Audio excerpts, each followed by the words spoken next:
What's up, everybody, and welcome to a special episode of the XP Podcast. This is episode 22, part 1, where Logan and myself are going to sit down and give you our thoughts, opinions, and reactions to Gamescom Opening Night Live. Speaking of Logan, joining me in this endeavor, he is the Birdman himself, Mr. Logan Bergman. How you doing this fine day, sir?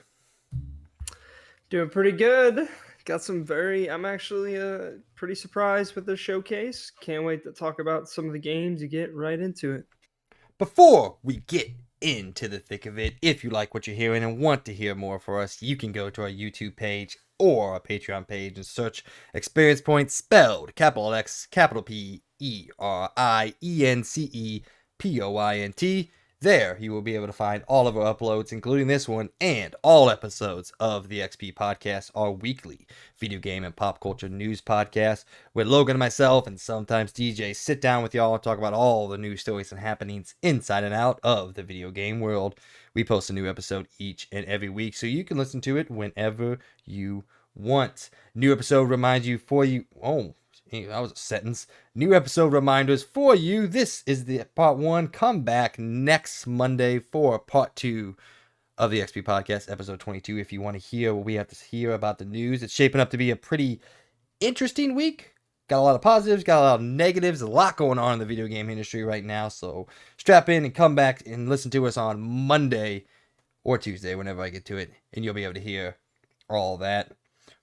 With all that out of the way, let's not beat around the bush. Let's dive right into Gamescom Opening Night Live, hosted once again by the one, the only Mr. Jeff Keighley, creator of the Game Awards, host of Summer Game Fest, and host of now 4 times in a row, the 4th year, the 4th iteration, however you want to say that, Opening Night Live at Gamescom. Like we always do, before we do anything, before we get into the show, Mr. Logan Birdman, what overall did you think of Gamescom Opening Night Live? Well, for not actually watching the event, I felt like there was surprisingly a lot of, big surprises in the showcase. There was a lot of kind of like out of left field that I really, truly did not believe was actually going to show up there. So, yeah, I'm very excited to talk about some of these games, and some of them kind of are games I put on my radar now. Some of them are kind of surprises. Some of them you may expect that are probably gonna be on my radar. But yeah, I mean, it was really, really good. A lot of these trailers were really good. There was a lot of exciting news. As always, in every showcase, there was also a lot of games that just had cinematic trailers. So those were kind of not that exciting. I mean, as much as you want to hype up a game, it really doesn't matter if all you show is a cinematic trailer. I have no reason to be excited for it because it's just a cinematic trailer. But the ones that actually showed gameplay, I was mostly impressed with a lot of it. And yeah, I mean, I think it was pretty good. It was better than what I expected. Well, I think obviously it's not the best showcase I've ever seen, but I think it's probably the biggest surprise out of all this summer, in my opinion. What So, about you? well, I was going to say, we do everything out of 5 here, other Oh, than, yes. other than video games. Being as someone who didn't watch the show, who didn't see it, who just saw the trailers, I guess you're more grading the content and less of the actual presentation of the show. You'll get that from my perspective here in a second. But from the content of the show, what would you overall score Opening Night Live, Gamescom Opening Night Live, hosted by Jeff Keighley? I'm gonna be nice. I'm gonna give it a 4, but that's out of 5. Um, Oh, but yeah. that's purely content wise. I don't know how it actually was done. But if it's anything like the other one they did this summer, I would say it's probably done kind of the same way, I assume, where he kind of was like, here's the next game, and then he's like, world premiere, and then it showcases the thing, and then it goes on, and then he talks to the people for a little bit, and then he jumps to the next game. I'm going to assume that's exactly how it was done. Like, it seems like all these kind of showcases are for him. So, is that how it was? I'm guessing he would just said like world premiere and then like Well, showcase I'll it. talk about all that in a second. So just throw it out. Wait, you already said Okay. it. Yeah, 4 to 5. You already said it. Yeah. Sorry. Yeah. So Yeah. before I dive into what I thought of one Gamescom opening night live, a reminder for people out there if you didn't get a chance, or if you join us for the first time here on the XP podcast, Summer Games Fest is the other show that Jeff Keighley hosts each and every year, and on that, I personally gave it a 2 out of 5. I was very let down with that. I thought it was a bad showcase. There was very little content, overly long, overly drawn out. The ads were invasive. Um, and the Oh good yeah, The news, Rock. I forgot. yeah, Yeah. and like I understand it for those of you that are immediately jumping online. Not that you can really well, I guess you can contact us if you want, but I get it. Ads have to be here. That's how they pay for these things. Jeff Keighley's not Sony. He's not Xbox. He can't just spit this thing out with his own money. He's got to pay for this somehow. So I completely understand that ads need to be here. However, this showcase did a significantly better job of the ad placements. They were there. I recognized when they were happening, but they weren't invasive in any way. Gave me a chance to kind of pull up my phone, make sure my notes were right, and just kind of collect my thoughts for a second. Nice little break, maybe get up, stretch a little bit. So that was a lot better. To answer your question, yes, the formatting was still the same. Um, you know, here's a game, maybe talk to somebody for real quick. They did a much better job of not dragging on and not like showing a game, talking to somebody, then showing the game again, then talking to him, and like a wrap up. They didn't do any of that. Well, they did it once, and it was the very first show. It was the very first game. So I remember sitting there 5 minutes in, I was like, oh shit, here we go again.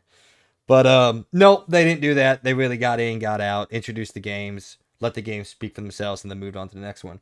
But I did want to go on a slight rant, and I'm sick and tired of this world premieres of things that aren't world premieres. We've already seen them before. I feel like the idea and the definition of a world premiere has gotten lost. A world premiere is for a game that we've never seen before. You don't just get the world premiere a new trailer for a game we've already seen. It's just a new trailer. I guess technically, yes, it is the first time anyone's seeing that trailer, but it's not a fucking world premiere, right? It gets so annoying to me when it says world premiere and then it's a game that we saw 2 months ago, and I'm like, that's not a world premiere, because I got excited because I was seeing something new, but now I'm not seeing anything new. Anyway, rant over. What do you think about the whole world premiere definition of 2022 and how lost it's gotten? Shit. I think it's really annoying, to be honest. Yeah, like I get it. Like, see, like if it's like like I'm guessing they did it for like the last game they showed at the showcase, but Oh no, they did it for almost every single game. Granted, really, yeah, see, there wasn't a voice. There wasn't like world premiere. I probably did that voice yeah, terribly, but it was just on the world screen. It premiere, just said world premiere. So there wasn't yeah, the Xbox voice of world premiere. yeah, Console launch exclusive, world premiere console launch exclusive. exclusive. Oh, hey, Xbox is the guys who started all that, and Jeff Keighley continues it on. But anyway, Um, taking all the jokes out I of it. Yeah, they didn't say it; they just had it on screen. But that's just a small gripe that I don't like that world premieres are no longer world premieres. They're just like, hey, here's a new trailer. It's like yeah, if like the next God of War trailer comes out, and it's like world premiere. It's like, no, we know God of War exists. We've seen it before. This is just a new look at it. It's not a world premiere. yeah, So I think it's really dumb that they've been kind of just. It's almost like it's just trying to build up hype for the next trailer, but really, like we've already seen the game, and I'm guessing that yeah, you said they did it for every game. There's a lot of games here that we've already seen. Like probably they did it for Sonic anyway. Sonic has been shown like 7 times throughout the summer. We get it. We've seen the game, but you don't need to put world premiere and try to surprise us as if we didn't see this game already. I agree with that. I think it's really dumb because I even noticed that at the last showcase where they did that for just about every game, and some of them were not even new trailers or new anything. And it's like, I don't like that they are just kind of abusing the whole meaning behind it, because the whole meaning behind it when it started was it was a world premiere. It was the first time we ever seen the game, even if it's a sequel or etc. It's the first time that we are seeing this game. That's a world premiere. So, like, yeah, now I it's agree with like it that. feels like the world premieres is this is the first time you're seeing this trailer for a game you've already seen. And it's just like, that's not a world premiere. Anywho, we're getting off track as we always do. I am going to give this the whole showcase a generous 3.5 out of 5, 3.5 out of 5. I actually really enjoyed this. I thought a lot of the games were really good. Like you said, there were some small things that took me by surprise. There's one game that took me massively by surprise, and I am through the roof. I've already pre-ordered it. I'm ready to go. I can't wait for it. It's probably my game of the show, honestly, and I don't think you're going to be able to guess which one it is. There was multiple different ones. My biggest complaints are something, they echo or mirror your own. Is like watching the entire showcase in its whole format. I was there when it started. I was there live. I got off work early, so I could watch all this. And yeah, it was very CG heavy trailer. And like Logan pointed out that there might have been more gameplay than what I'm remembering, but it just felt like there were like 20 to 30 minute gaps in this where it was just CGI trailer after CGI trailer. And it's like, is this what the game looks like? Or, am I watching this trailer and then it's like, boom, real time RTS. And it's like, well, fuck, that's not, damn it. So that was a big annoyance. There was a lot of trailers and CGIs. From my memory, not an overabundance of gameplay and actually in-depth looks at things. Even things that we saw gameplay on, it was like, a minute and a half trailer. So there's no like extended looks and even some of the bigger games here, which was a little bit of a letdown. And then just, there was nothing that, we kind of talked about that we wanted to see. Granted, when we gave our predictions, if you want to hear our predictions, by the way, and how wrong we were pretty much about everything, you can go check out the XP Podcast episode 19, where we gave our predictions on what was going to be here. And nothing that we wanted to see was really here, but we were kind of spot on in the fact that we said this is probably going to be a lot of smaller things and things that we don't know about. A lot of new IPs, which is my biggest plus for this. We got a lot of new IPs here, and that's always cool to see. So yeah, I think it was above average. But I am kind of, when I say 3.5, I'm kind of on the lower scale of the 3.5. Like, it was good, it was above average, somewhere kind of in there. It wasn't a great showcase in my eyes. The content was really good for most of it. But I just, now that we're in this age where, Nintendo has their Treehouse Lives, their indies, 40, 30 minutes, 45 minutes. PlayStation has their state of plays and then their showcases, 45 minutes to an hour, in and out, game, boom, roll out. Those are what I love. Those are what gets me excited. It keeps you in it. It keeps you invested. 2 hours sometimes just drags on. Definitely the first half of this, the first hour of this went by pretty quickly. There was a lot in that first hour, and it was paced really well, and we got good game after good game after good game, and it kept my interest. The second hour was pretty slow.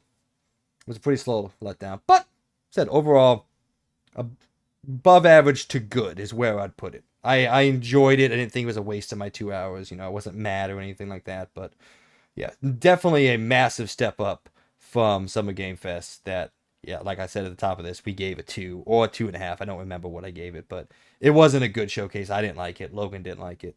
But this one I actually enjoyed. So, all right. With that, if you join us for the first time, you don't know how we do things here. We just simply give you our overall opinions, which we just did, and then we go game by game. We talk a little bit about each game if we want to. Sometimes we don't talk about the game at all, but I'm pretty sure I got something to say about most of these. So we're gonna go game by game, give you guys what we think about it, and then we do this thing where we kind of just give like a hype level, and that's just a random number we throw out. It doesn't actually mean anything in the grand scope of things, I guess. But it's kind of like it's what we like. It's what we like to do here. It's what we do to have fun. I'm having issues talking today, so let's just get into it. All right. The first game that was announced was a game called Everywhere, announced from ex-Rockstar developers. It has been branded a open world builder, it says here. Yeah, the open world aims to blend thrilling gameplay, creativity, adventure, and discovery in a multi-world gaming experience. We got about a minute and 14-second trailer with this. Logan, what did you think of Everywhere? Um, it looked boring, honestly. Damn. Okay. It looked so boring. Like when I first read that it was like GTA developer, and I'm like, oh, that sounds kind of cool. Like, it's gonna be probably an interesting, kind of cool looking open world. And I started watching the trailer, and then it kept going, and then it got to the end, and I'm like, wow, um, this looks bad. Does not look fun. Looks like Crackdown 3. Yeah, I really was just kind of like, this doesn't look good at all. I am unbelievably not excited for this game. This is actually the one I watched before we got on this, because this is the one trailer I missed, and man, I'm happy I missed it. Yeah, this was the So one that this is the one that opened the show. This is the one that after the trailer they came out and talked about it for what felt like longer than anything else on the show. So this felt like, to me, I have to go back and like really look, which I'm never going to, but I can say I did. It felt like it was the biggest slot that they had here, which was weird. But yeah, I'm kind of with you. It's not really my type of game. I guess it is my type of game. Like, I like builder games, but again, this is one of those that it was just a CG trailer. We didn't see how anything looked, what you were doing in the game, anything. This was just a CG trailer. Say, hey, this is something that we're working on. I will give it credit where credit's due. It seems like it's trying to do something that has never really been done on the same scale before. Like, they talk about the multi-world. You can build out anywhere you want to go, explore around. It's all seamless. You can explore different people's creations. It seems very ambitious. I will give them a modicum of credit there. But yeah, this didn't tickle my ball sack in any. If you uh, if you put it that way, I'll say 4 out of 10. yeah, I'm gonna say 2 out of 10. Yeah, see, I'm giving it 2 points for creativity and just breadth of ideas, I guess. Next game they showed is Dune Awakening. Dune Awakening is an open world survival MMO set in the Dune universe. This is the one that, like I was talking about, is a CG trailer that punched me in the face of what it actually is. This is the exact game that did that to me. If you've been listening to the show, you know that I'm a big fan of the Dune universe. I loved the movie. I'm waiting with bated breath for part 2 and the sequel, whatever you want to call it, of Dune. I think this is great. I bought the book. I started reading it. It is thrilling. It's incredibly well written. So I am all in on the Doom hype. I'm a bandwagon jumper. So when this came on, I was like, hell yeah, this looks fucking cool. And then boom, open world survival MMO. I'm like, well, I'm never playing that. So Yeah, yeah. As soon as it showed that it was a MMO, that's where I lost all hope for it. I I mean, nothing against people that like MMO games. If you're into that, great. This is probably be great for you. The first part sounds really great. Open world survival. That sounds really cool. Like a great idea for the Dune universe and everything. Kind of like how they did the whole Conan. I think what it was. Yeah, Conan survival game. It would be really cool to see a Dune game kind of like that. I would be down for that. I think it'd be really cool. People could build their own empires and stuff, kind of like off of the movies. But the fact that it's an MMO already just hits me with, yeah, it's that kind of game. There's gonna be a catch. There's gonna be, you know, MMO games always have this lack of quality, in my opinion, that I just do not enjoy. I played Elder Scrolls Online for like 12 hours, and by the end, and I stopped playing, I just think the game is lacking. It's like you could play Elder Scrolls Skyrim, then you play Elder Scrolls Online, and Elder Scrolls Online just doesn't have good writing at all. It basically sucks the life out of what an RPG is, and it just spreads out these dumb fetch quests and dumb little quests that don't really have much quality to them. And I know I only tried one MMO. I've never played World of Warcraft, so I don't know how the greatest of greatest MMOs is. But this just I just don't really like them. I don't know. I always feel like they put a lot of content in there just for content's sake, and they don't actually make it quality. That's my vote. Right. What do you think? I'm at a 2 out of 10. I won't be that mean. I'll actually be nicer about this one, even though it was just a cinematic trailer that showed absolutely nothing but what you've seen in the movie. I'm gonna give it 3 out of 10. Well, yeah, that So is. I guess that is technically nicer. All right, next yeah, up, a big surprise after we had heard that the little marketing gimmick here. PlayStation announced that they would not be showing off any of their IPs or any of their games. Nintendo, same thing, along with a couple other studios.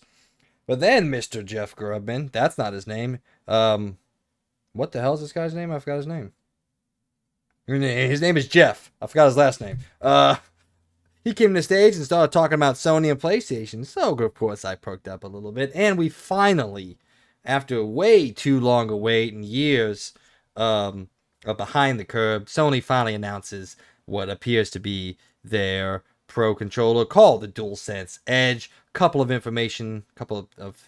nuggets of information here as they went through it. Ultra customizable controls. You can make the DualSense wireless controller uniquely yours by remapping or deactivating specific button inputs and fine-tuning your aim by adjusting stick sensitivity in dead zones. Ability to save multiple control profiles. So once you found your idea controllers, you can save them to unique profiles and swap between them on the fly. On stick or on controller user interface with dedicated function buttons, you can easily adjust your setup while staying focused on the in-game action. Changeable stick caps and back buttons. So 3 different types: standard, high dome, and low dome. You can change your stick. Completely replaceable stick modules, so if something was to break, I guess, on your what should probably be a $200+ controller, but if it does, you can simply order a replacement stick and for another $100 probably. So I guess that's an exciting and negative thing at the same time. Anyway, built-in DualSense wireless controller features, as in the haptic feedbacks, adaptive triggers, built-in microphone, motion controls are still there, along with a bunch of other information and updates on it, including the fact that it comes with a chargeable case. So yeah, this is finally what we've been waiting for. I think anyone who listens to us knows that, yeah, this is a 10 out of 10 for me. Finally, we get the controller that I've been wanting for a long time. I finally get a Pro controller, and I think it looks really neat.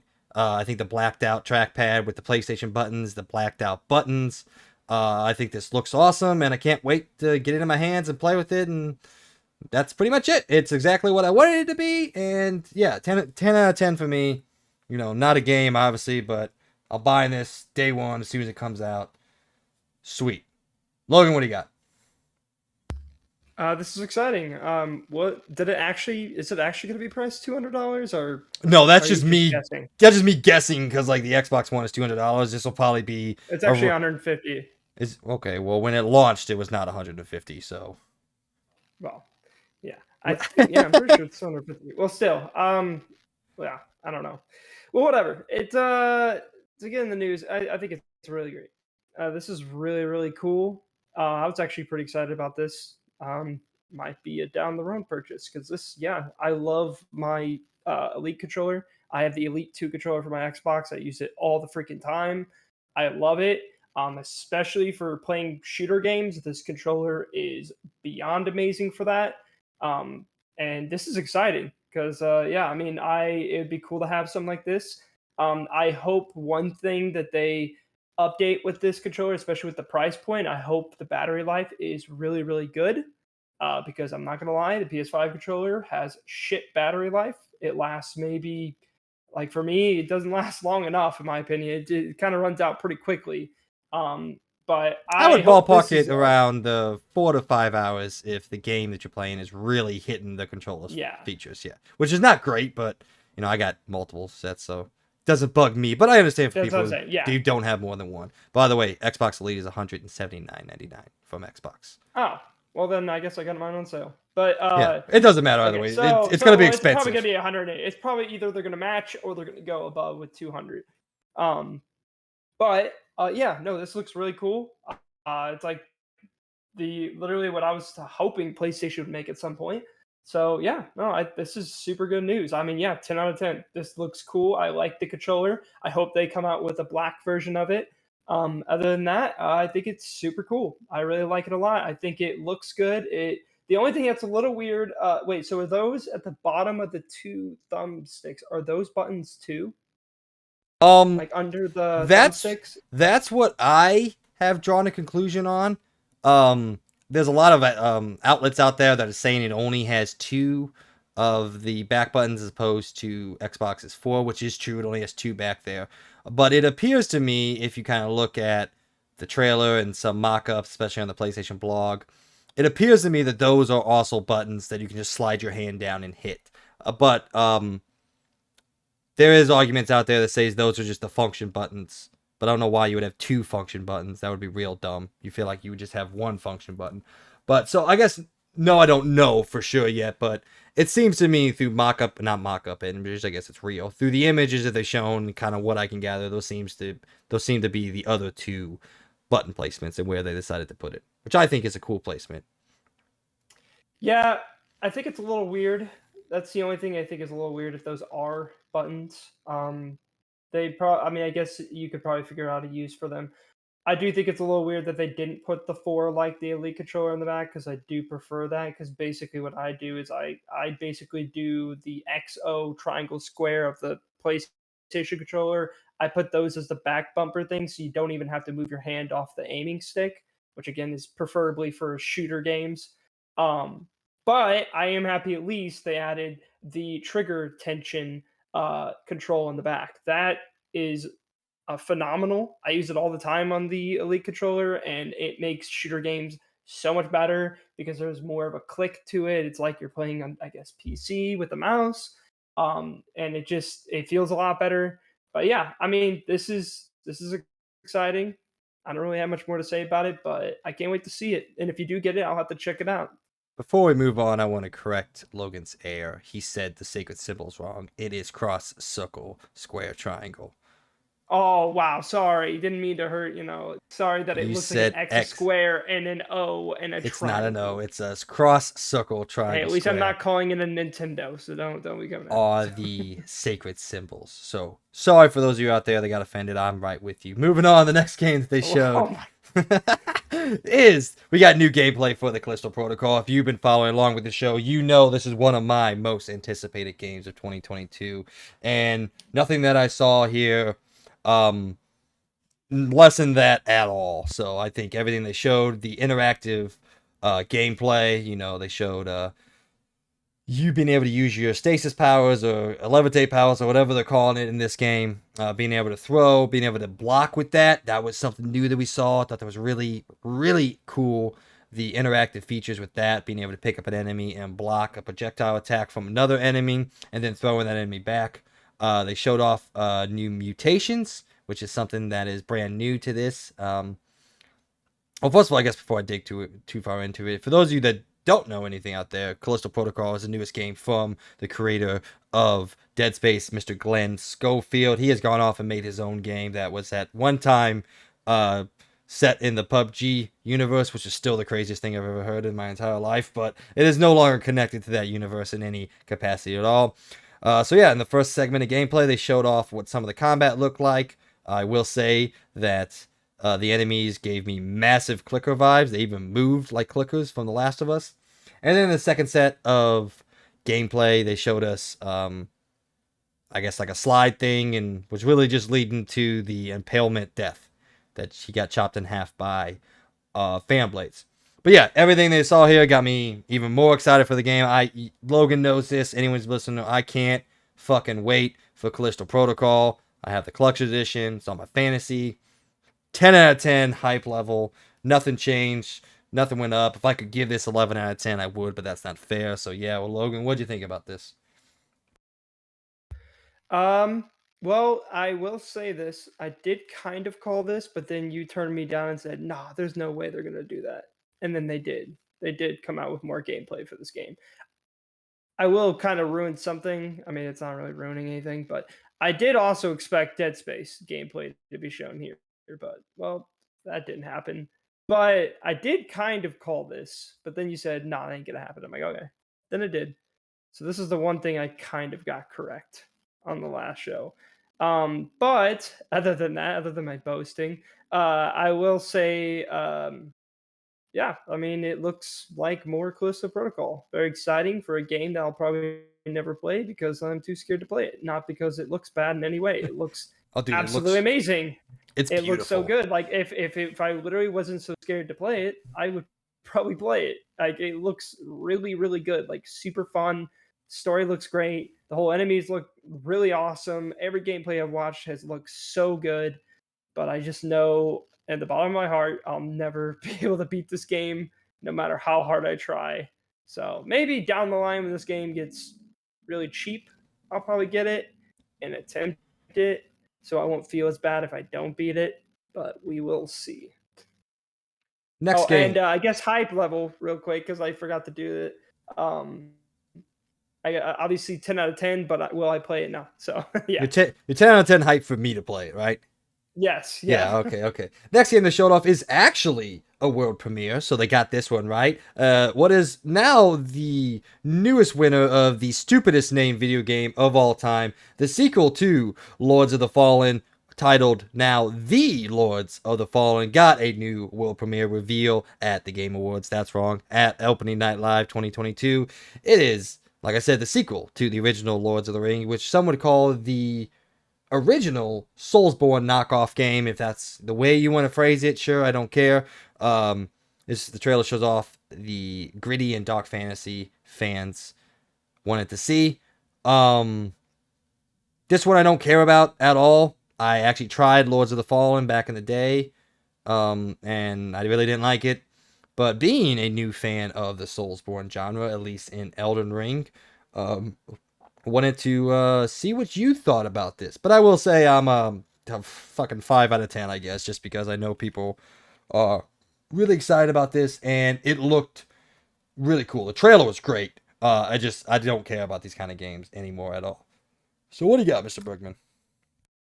Um, I'm not well. For first thing, it's a cinematic trailer, so they didn't really show anything, But you gotta admit, in the my trailer was opinion. badass as hell, dude. The Oh trailer yeah, was sick, trailer was dude. insanely badass. I mean, The you can make music, any everything. It yeah. was sick. The way he like grabbed the blade and turned it from a slashing to dude, it was so cool. Everything in this trailer was great. I just don't care about the game that it is. At first, I'm not gonna lie, I kind of was like, oh man, is this gonna be like they're gonna showcase like Elden Ring, new DLC, which was one thing I was kind of hoping for. But I well, for first thing, I played Lords of the Fallen, didn't like it at all. I felt the gameplay was not as exciting as it could have been. I think it was kind of boring. I didn't like the enemies that you fought in the game. I was not into the game, and basically the bosses too that they did in the first game were all like repeat bosses of copying, pasting, and everything. So it was really just not that great of a Soulsborne style game, and it makes me even less excited for this game. So I'm gonna give it like a 3 out of 10. All right. Next, excuse me. Next game they showed was Moving Out 2. I know a lot of people pop for this. If you don't know, Moving Out 2 is a sequel to the 2020 couch co-op game. And the only difference that seems to me here is that they have confirmed that they're including online co-op. So it means you no longer have to be in the same house with somebody if you don't want to be. You can play online and enjoy what everyone tells me is a great experience, a great co-op experience. I never jumped in myself, but I do have to say this looked cool.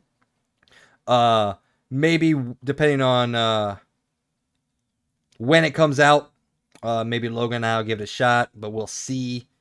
But yeah, I know a lot of people are excited about this. Me, not personally, but this was a cool inclusion for a lot of people out there. I know that, so I will say I'll give it a 6 out of 10 for them. Um, It's I've never played the first one, so can't really say much about this game. Other than it looks like a pretty enjoyable, couch co-op, maybe online game to play with friends. So, I'll give it a 6. Yeah. The next one, the one that we were all waiting for, I guess, kind of. I don't know if we were waiting for it, but we wanted it to be here. Hogwarts Legacy got its new story trailer, and this time focusing on the game, well, the game story. It showed off that players will be tempted into using dark magic while at Hogwarts, and in the trailer, surprise, surprise, spoiler alert, it doesn't really end well. So, Logan, what'd you think? What'd you think about a game that we're clearly both excited about? We clearly want to play. Our significant others are very excited about. I showed this to Peyton. She seemed as excited as she was. I don't think this changed her opinion in any meaningful regard, but she's gonna play it no matter what, so that doesn't really matter. But I thought this looked good. I thought it showed off a new vibe with all the skeletons and like kind of the dark dungeon crawly aspect of what this game will be, and it's cool to see some more characters and some different ways of how the game's gonna let you kind of decide what kind of wizard you're gonna be. What do you think about this, man? Personally, I think it looked really good. I think everything is looking great right now. It seems like they're making progress. The only issue, and this is like kind of being nitpicky, and maybe this is again an early build. Um, the eyes of the narrating character, or the I guess would probably either be a professor or some side character in the game. Um, he had dead eyes. Like he was just like looking straight with no emotion, and it looked really weird. And I think that's probably the only thing I could really tell that just seemed like they need to put some more work into, because I think he looked like again like every other open world game is with their side characters where their eyes seem kind of like dead and not all there. So, oh, okay. Um, but other than that, I mean, I showed this again to Amy as well. Didn't really change much. I don't think it made her more excited, but she already was insanely excited for it. So, again, it wasn't really showcasing a lot. It just kind of showcased a little piece of like maybe a side part of the story. I don't know if it's the main part I think really this because is they didn't.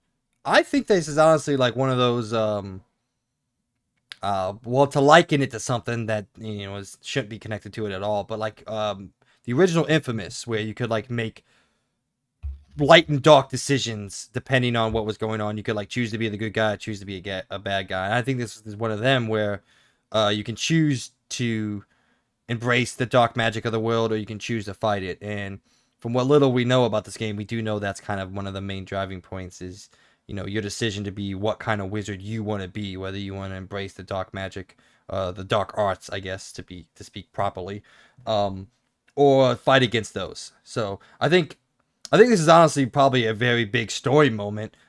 They just didn't want to ruin anything around it. So That's that's fair. that's just my Yeah. personal opinion. But other than that, it looks really, really good. I think it looks really, really like the graphics look great.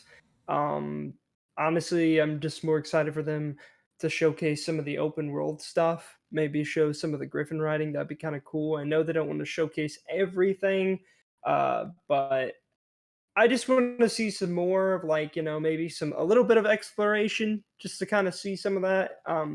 Other than that, I think I mean, it's just another added little addition to what knowledge we've gotten from this game that will hopefully be coming in February. But I heavily believe February this time. February 10th, 2023 is the official release date. I will be playing it 3 days early, so I spent $300 on the massively overpriced collector's edition today because why the fuck not? So I didn't even know they had one. I have to yep, look that yep. up. Oh, Pre-orders went live today. You probably can't get one now. I had to stay on top of it today while I was at work to try to get one. It kind of came in and out. It's only available from GameStop, and you got to be a pro member. So really? yeah, Huh. really stupid. To get completely off track, the way that they did all this was fucking awful. WB didn't even really announce too much about the collection edition, where you could get it, how you could get it. I had to wait till 20 minutes after pre-orders went live before I even got any information on who was selling it, how you had to go about it. But luckily, I was able to figure that out and kind of keep updating the website until the PS5 version got available. Because also, we don't even know if this game is a free upgrade. There is no news on that, and from what it sounds like, it will not be a free upgrade. So all that sucked, but I eventually got my PS5 collection edition for it. So another $300 That's down the cool. drain. That's really cool. I mean, I hope they come out with a secondary one. But other than that, yeah, that's really dumb because I literally had no clue that existed at all. Other than that, yeah, really good, really exciting. I think this was probably, I mean, it's a 10 out of 10. Well, not 10 out. It's a 9 out of 10 for me on my excitement for this game. And it honestly, I want to keep my hopes up because I really do want this game to be good. So I'm at 8 out of 10 just because I'm doing everything I can to keep my expectations in check. Because while everything looks great, it is still an open world game. We don't know how that open world is going to play. It could be a very boring open world that you don't really do anything or gauge anything with in any meaningful capacity. Um, but I'm hoping everything is realized. I hope Hogwarts is an incredibly realized place that you get to explore in detail. I'm hoping everything is good. But I'm at 8 out of 10 just to attempt to keep my expectations tempered in the best way that I can. So moving on? Question mark? yes. All right, the next game they announced, despite being announced back in April, leaked last week, and confirmed by Jeff Keighley ahead of the show, the new Tales from the Borderlands game has finally received its official reveal trailer. And in this trailer, we got to look at the 3 new characters and a little bit about the new gameplay. We talked about this last episode 21 of the XP podcast. You can go check that out on our YouTube and Patreon pages. Shameless plug over. But yeah, we finally got word of when we're going to get to play this. Got to look at the gameplay and everything about it. So we talked about this pretty not extensively, but we talked about this just a couple days ago.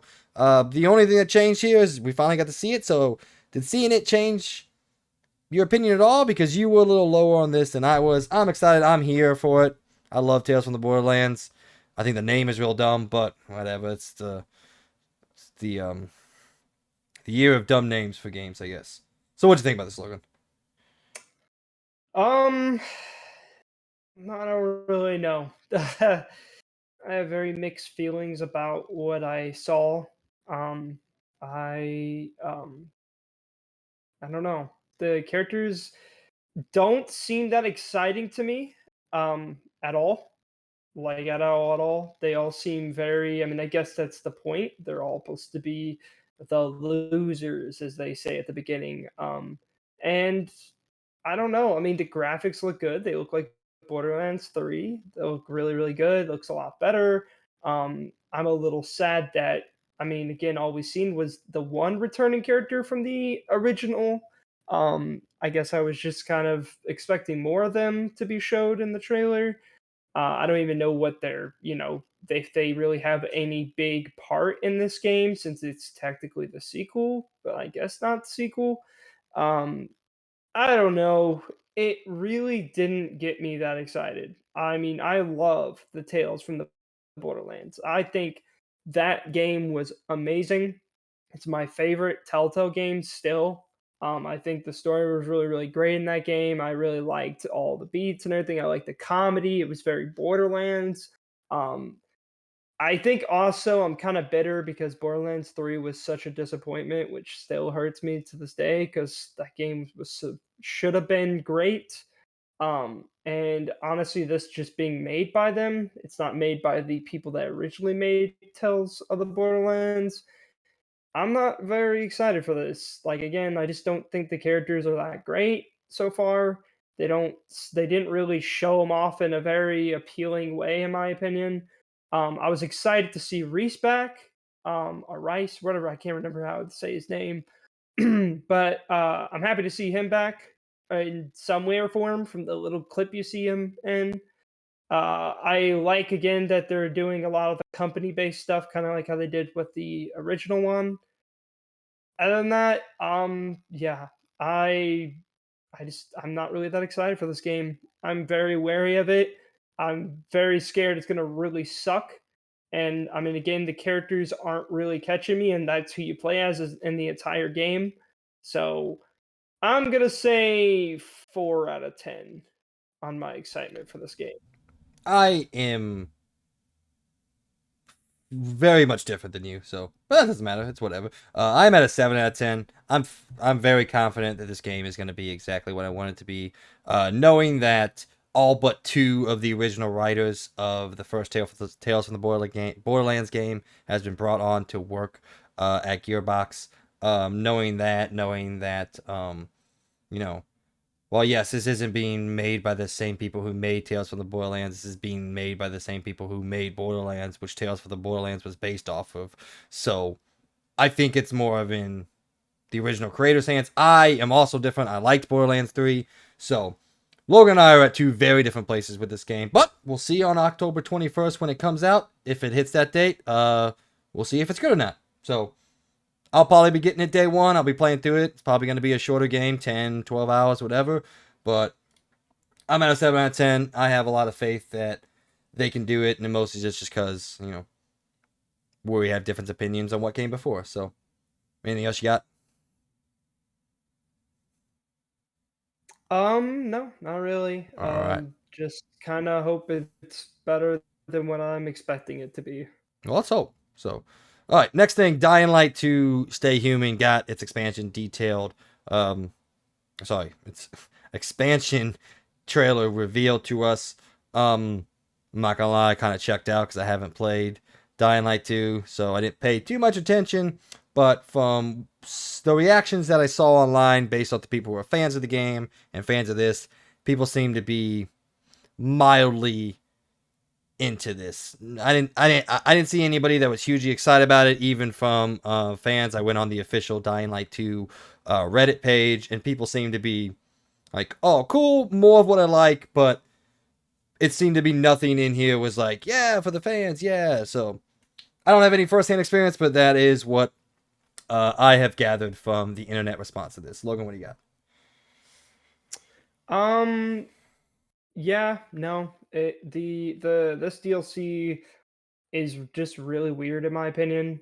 I honestly don't even for not playing the game and only seeing the little well, I've seen a decent amount of not like all the beginning or anything. I didn't spoil anything, but from what I could see of the themes of the original game, not the DLC, I really don't think this DLC fits in with the game at all. It's a very strange thing to do. Um, and honestly, it doesn't look that exciting for a DLC. Like, I don't know. I just don't think it really fits in. It's almost like it's a Borderlands kind of DLC. That's what it kind of looks like it reminds me of, but it doesn't seem like a Dying Light kind of DLC. So it's really weird. I can't really put an excitement on this because we haven't even played Yeah, this second game. I wasn't planning So on putting anything on it because I have zero clue. But like I said, from the official Reddit page and everything, it seems like people are pretty mid on this. But I'm sure people who like the game are gonna like this. Well, at least hopefully they do, I guess. So, but I wasn't gonna put anything on us. yeah, that's pretty much all I had to say about whatever DLC. All right, and then we move into our first official ad break. And during the ad break, they showed two different games off. Tortuga: A Pirate's Tale, which for a very slim moment, I thought was Skull and Bones, and I was like, "Oh, this looks like shit." It's not. It's Tortuga: A Pirate's Tale. For those of you who care, it was released during opening night live, so you can play that now if you want to. And then the second game during the ad break was Marauders. Apparently entered early access as a tactical first-person shooter. I have nothing on any of these, so if you got anything, go ahead. Um, I was kind of hoping Marauders was going to show if it was coming to console or not. It's actually a really cool game. If you ever get a chance to look up the more gameplay of it, because not gonna lie, the little trailer they have is not a lot to really showcase it. It's actually pretty cool. it's like I don't know if you heard of a game called Escape from Tarkov, but it's a lot like that, where you basically go in with the gear that you choose, but you basically are on a raid. But instead of it being like the normal raids, you get a ship, and you could drive around and get stuff. But then you could also dock into other people's ships, raid their ships, and then have like gunfights and everything. It's tactical. It's got a very futuristic kind of standpoint with it. It seems pretty cool, but I don't even think this is coming to console in the first place. I think it's only on PC, at least from what I've seen. I haven't seen, yeah, it's only on PC. So I can't really be excited for it because I can't really even play it and probably will never be able to. But it looks cool. If you like Escape from Tarkov, I think this is a pretty unique take on that kind of gameplay style. Um, so I'm not going to put an excitement meter on it because I'll probably never be able to play it. So yeah, it's cool though. It looks really cool. All right, and then coming out of the ad break, we have what can only be described as either the biggest flex of all time or the stupidest fucking decision of all time. We got a new trailer and gameplay look at Sonic Frontiers and an official release date, which is now confirmed to be one day before God of Ragnarok. Or God of War Ragnarok. God of Ragnarok. Fake ass Sony fan me. So, Two games are about to be massacred. yeah, No, yeah.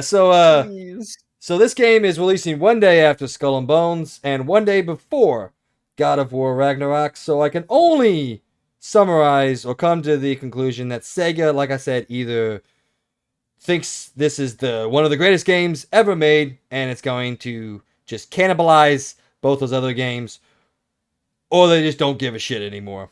And I honestly think they just don't give a shit. I think this is a game they're just like, fuck it, just put it out. We'll fucking fix it later. You know, But go ahead, what you got? I'll say, it's funny. It's kind of ironic because it seems like both Skull and Bones and Sonic are in that same boat. Because the only reason Skull and Bones is even coming out is because they have a contract agreement to come out with the game. So that's why they are just releasing it to its death. Just like I feel like this game, I also feel like is in that same boat. I think they're just going to release it to die because clearly you could have picked any other date, and they picked it the day before God of War, which I just think is a horrible idea. Look, I get it. You don't, if you're a developer of a game or you're a publisher of the game, you don't want to say like, oh, we don't want to release, oh, we're not scared, quote unquote, of another game releasing. If people are excited about the game, they're going to play our game.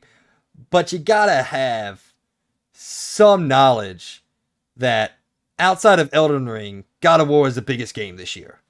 And I don't think there's any arguing that. Like, God of War is going to absolutely destroy both of these games in terms of engagement, especially at the more, oh, what's the word I'm looking for? Not casual, but like people who have a passing interest in the industry, people who just kind of know about the industry. They're like, oh, Sonic comes out or God of War comes out. I'm probably going to get God of War, you know? Yeah, it's more like about the consumer has a more safe choice. Like if Yeah. they like both Sonic and God of War and they had to choose one, they're going to choose the safer choice, which is going to be God of War. They already know that they can make good games, but we have not seen Sonic Frontiers probably team ever make that good of a game like God of War. So again, it's going to make people choose, and people are going to choose the safer choice no matter what. About 90% of the time, I feel like. I will say, though, for a hype rating, I'm going to go probably exponentially greater than you ever thought. I'm going to go 6 out of 10. Not because I'm excited about the game to play it. I do want to play it because I love Sonic, and especially everything that's going on now with the Sonic movies. We just got the announcement of 3. Sonic hype is real. But I'm more just hyped about what happens to this game when it comes out. What's the response? What's the fan opinion? I'm more just into it because I want to see what happens with it. I'm a spectator of my hype for this game, and that's all it is. But will I play this probably when it comes to like bargain bins and sales in a month after release? Probably. But yeah, so I'm put 6 out of 10 just as a spectator hype level. What do you got? I'm gonna say 3 out of 10. So The yeah. next game they showed off, Under the Waves, was revealed. It is a new narrative-driven adventure game.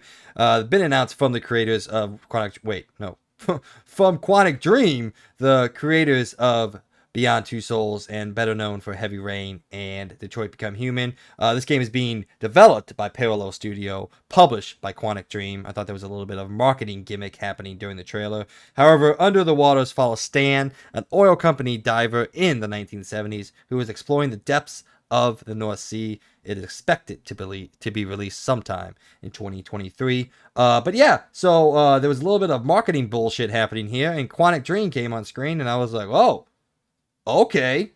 And then it was about 20 minutes later, during one of the ad breaks, I was doing some research, and come to find out it's only being published by Quantic Dream, developed by Parallel Studio. But nonetheless, outside of all that, I did think this looked pretty interesting. And if it is a true narrative-driven adventure game, I love those games. Logan's a fan of those games, so I'll be excited to see what this game is, especially if it comes out in a good time where nothing else is really going on. I think they could capture some magic here because a lot of people like these types of games, and as long as it comes out, like I said, in the right time. What'd you think? Um, I'm not really that excited for it.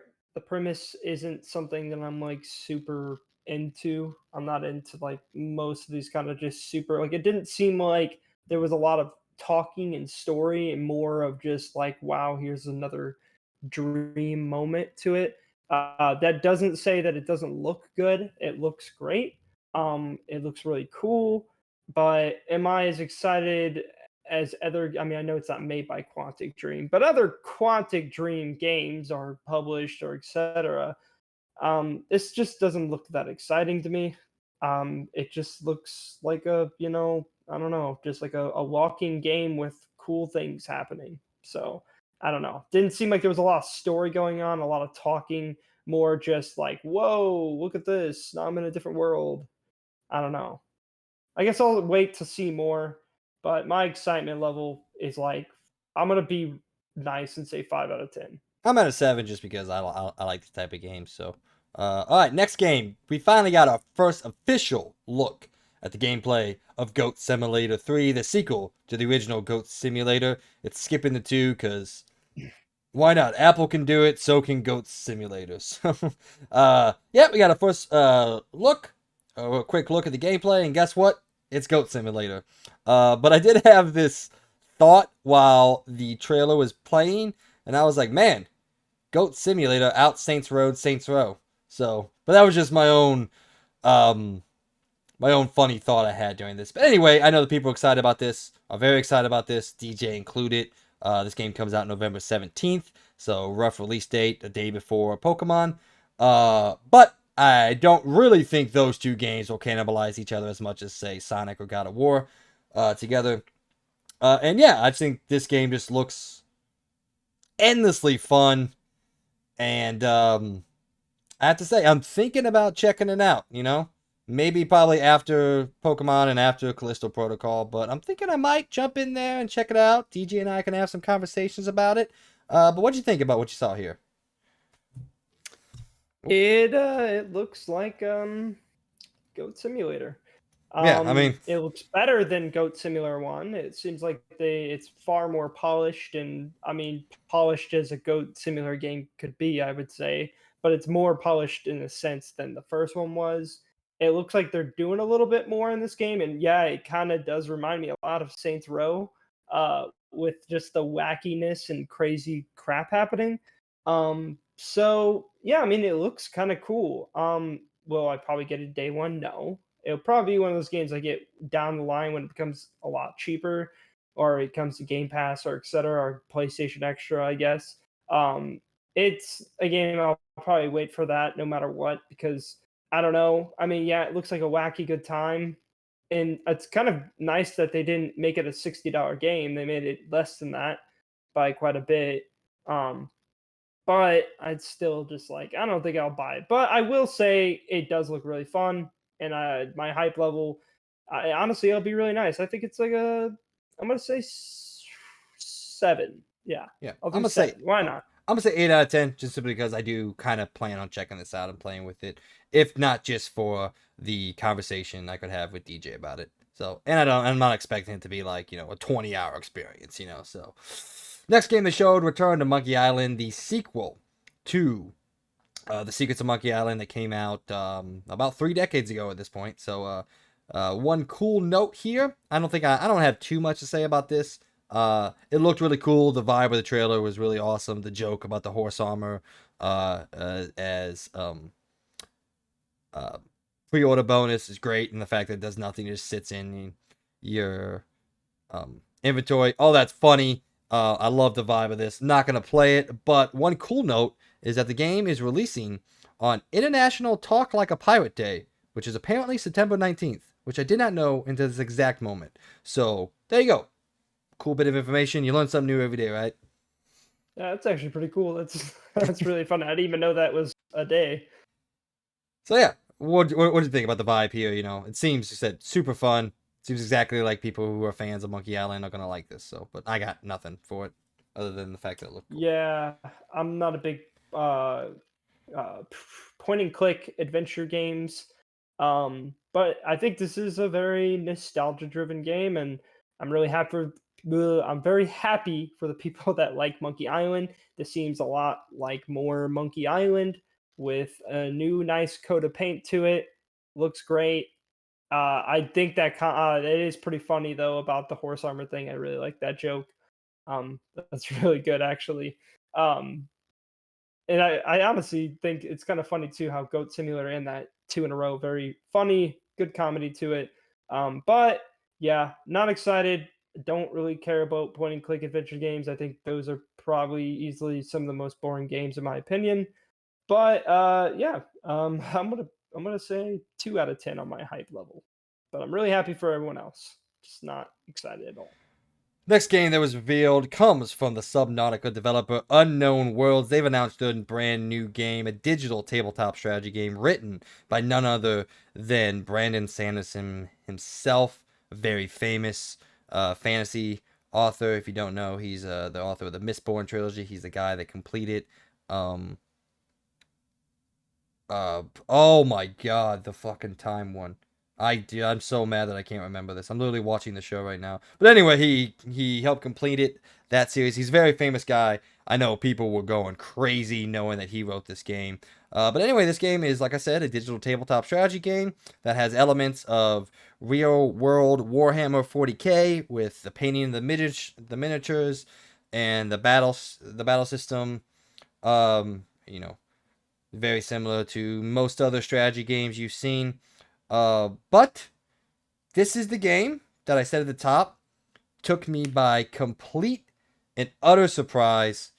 Um, I can say that this was probably my game of the show in just terms of the fact that I knew nothing about it going in and the looks I got at it, knowing that it's written by Brandon Sanderson and the world was designed by him, or I guess created by him in a way, theorized by him, however you want to phrase that saying.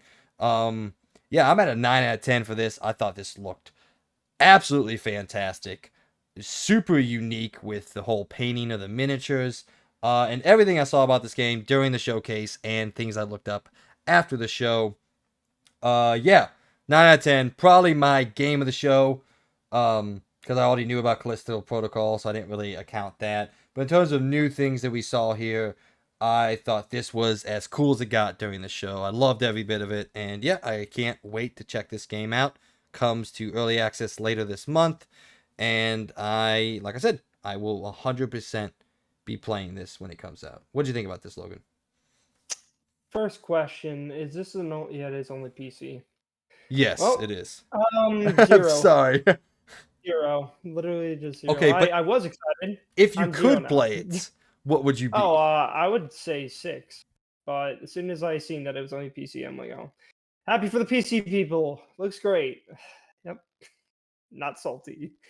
Let's go. You're a little salty, but that's okay. Dude, it looks really good. Like this Yeah. actually did kind of blow me away. It looks really awesome. Gameplay looks cool. I like the whole tabletop like like how they did it. It's not like animated. Well, there is animations, but I mean, I like that it's like they're all pieces and everything. It really just brings me back to like just playing on a board and everything, and it looks great. And yeah, just kind of sad now. See, that's PC and Mac. Mac gets it too. Well, disgusting. Hey, you technically have a Mac. All right, You can't run it, I but you know, but I you have can't a play Mac. it. Upgrade your computer. All right. Sucks. Next game they Yeah. showed, Friends vs. Friends, is a colorful new card deck-based shooter game. From the developers, I guess I exited out of the webpage, but it's published by Raw Fury, if that means anything to any of you out there. A couple of people that I watched, some of the podcasts I listened to, got very excited about this. I don't have a huge opinion, but I do say it looks wacky, colorful, and fun, but not much more deep insight from yours truly. I'll say 5 out of 10, just because it looks cool. And I know people are into it. Yeah, they didn't really do much to really show the game other than animation trailer. Well, there's a little bit here, but it's not enough. It kind of looks cool. I like the whole. This seems like the second game now in a row that's been kind of doing this unique little turn to shooter games. I can't remember what the other game was that came out like a month ago that did the whole card-based shooter game. But this looks really cool. I actually kind of like the art style. It reminds me again of like early, like what actually it just reminds me of old early shooter games with the weird blocky textures and everything. Um, yeah, I'm pretty excited. This is actually coming to console, so then I can actually put an excitement meter on it. I can play it, yay! Still sad. Yeah. I actually I'm gonna give it like I'm gonna do 6 out of 10. Looks pretty cool. All right, the next game, Lies of P, is a new Souls-like set in a dark Bellopeg world, whatever that means. Um, Oh yeah, this is the Pinocchio yeah, thing. based off I the story of forgot. Pinocchio somehow. I do have to say, I probably will not play this, although it does bring me more Bloodborne than Dark Souls vibe, which did pique my interest. But it's still kind of in that genre of, you know, I still haven't found anything that clicked. Like I love Bloodborne, I liked it a lot, but I tried, Sekiro, I tried Dark Souls 3. I'm just not into that really heavy of gameplay, I'm probably never gonna play Elden Ring, which probably hurts a lot of people. It's just I don't know. I kind of gave up on the fact that that's just a sect of video games that I know is fantastic. I don't really love it too much, but I do have to say, with all that said, this game looked fucking sweet as hell, man. I know the people who are excited about this game are very excited about this game. I'm glad for them. It looks absolutely incredible. It looks riveting, and coming to Game Pass day one. So there you go. Logan, what do you have to think about this? Oh my god, I didn't know it was coming to Game Pass, dude. Okay, that has me very excited. Yeah, no, this game kind of really blew me away. I didn't know much about it. I've heard about this game for a while now. Didn't really look up anything about it. And that's why it even surprised me even more when I was looking at the document to see that it was actually the Pinocchio one. And I'm like, oh, sweet. So yeah, I mean, this looks good. It looks really, really good. It looks like a game I definitely want to play at some point. I mean, if it's coming to Game Pass, then I'm 100% going to play it now. So I'm going to say, just to be fair, because I am still kind of on the side of a little worried about it, I'm going to say 7 out of 10. Pretty excited for it, though. Looks great. Combat looks fun. It looks like there's a decent story going on. So, yeah. Next on the train, Stranded Alien Dawn was revealed with a cinematic trailer, but we did get a little look at the gameplay, and let me tell you what, there was a difference between those two things. Yeah, I got 1 out of 10 on this. I thought the cinematic trailer, this was another one that, I hate it because it kind of hits you right in the face with it. I'm like, oh, it looks interesting, I guess, but it's one of those survival games. I'm not into that genre. But then they showed like 4 seconds or 5 seconds of gameplay at the very end of the trailer. I was like, oh, that looked terrible. Cool. Good to know. 1 out of 10 for me. But I did look up a little bit on the Reddit pages, and people are open to the idea of trying out. Another one of these with the stupidest name of all time, though. So, Logan, what you got? Yeah, I was laughing at the name. It's so dumb. Stranded Alien Dawn. Ugh. Um. Yeah. This is actually one of the trailers I did not see, but I could already tell that it. Oh yeah, no, it looks awful. I was gonna say, Um. skip to the very end and look at the 5 seconds of Yeah. gameplay. Oh, it's a harsh shift, let me tell you. 1 out of 10. Yeah, 1 I out of went 10. there. Like when I was watching the cinematic, I was like, okay, yeah, it looks, it looks like kind of like the Ark thing. It looks kind of interesting. And then the gameplay popped up, and I was like, oh, yeah, never mind. All right, so let's move on from that. Yes. The next game introduced by Focus Home Interactive, a publisher that I actually like. I've liked quite a bit of their games. Being developed by Deck 9 is a game called Atlas Fallen. And this is one of the games that was mostly a cinematic trailer with a little bit, and I mean a little bit, of gameplay at the very end. But outside of my criticism of the fact that I wish we could have seen more gameplay of that, I thought this looked really, really cool. I like the cinematic gameplay of the cinematic trailer if it is in any way mirroring what the game actually is. And yeah, this looks to be some kind of Monster Hunter style game where you use sand-based abilities, and I just thought this looked really cool. It's from a developer that I like, a studio, a publisher that I know about, and I kind of have liked quite a bit of what they've done. So yeah, I'll go optimistic. Well, no, I'll go passive with a 7 out of 10, just because we saw 5 seconds of gameplay where you slide down a hill. But I will say the gameplay at least looked pretty. So it wasn't the hot shift that we just saw with, Stranded Alien Dawn. But yeah, so 7 out of 10. I thought this piqued my interest. The style and the world looked pretty interesting. And yeah, we get a sand game. It gets everywhere. If you understand that reference, shout out. Nice. What'd you think? It looks pretty cool. I really, again, I kind of didn't see this trailer either, surprisingly. I just skipped to the end because I figured when you were talking about it, I figured there was gonna be some gameplay at the end. I at least respect them for actually putting some gameplay in there. But yeah, I mean, it looks pretty cool. It looks really interesting. The whole like, kind of like snowboarding, but in the sand, and like doing some. I don't even know how to really describe it, but you're like almost like force pushing yourself in the sand, and you're like gliding in it and everything. That looked pretty cool. The gameplay looked pretty interesting.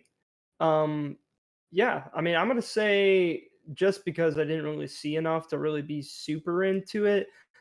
But some of the cool things I did see, I'll give it a 5 out of 10.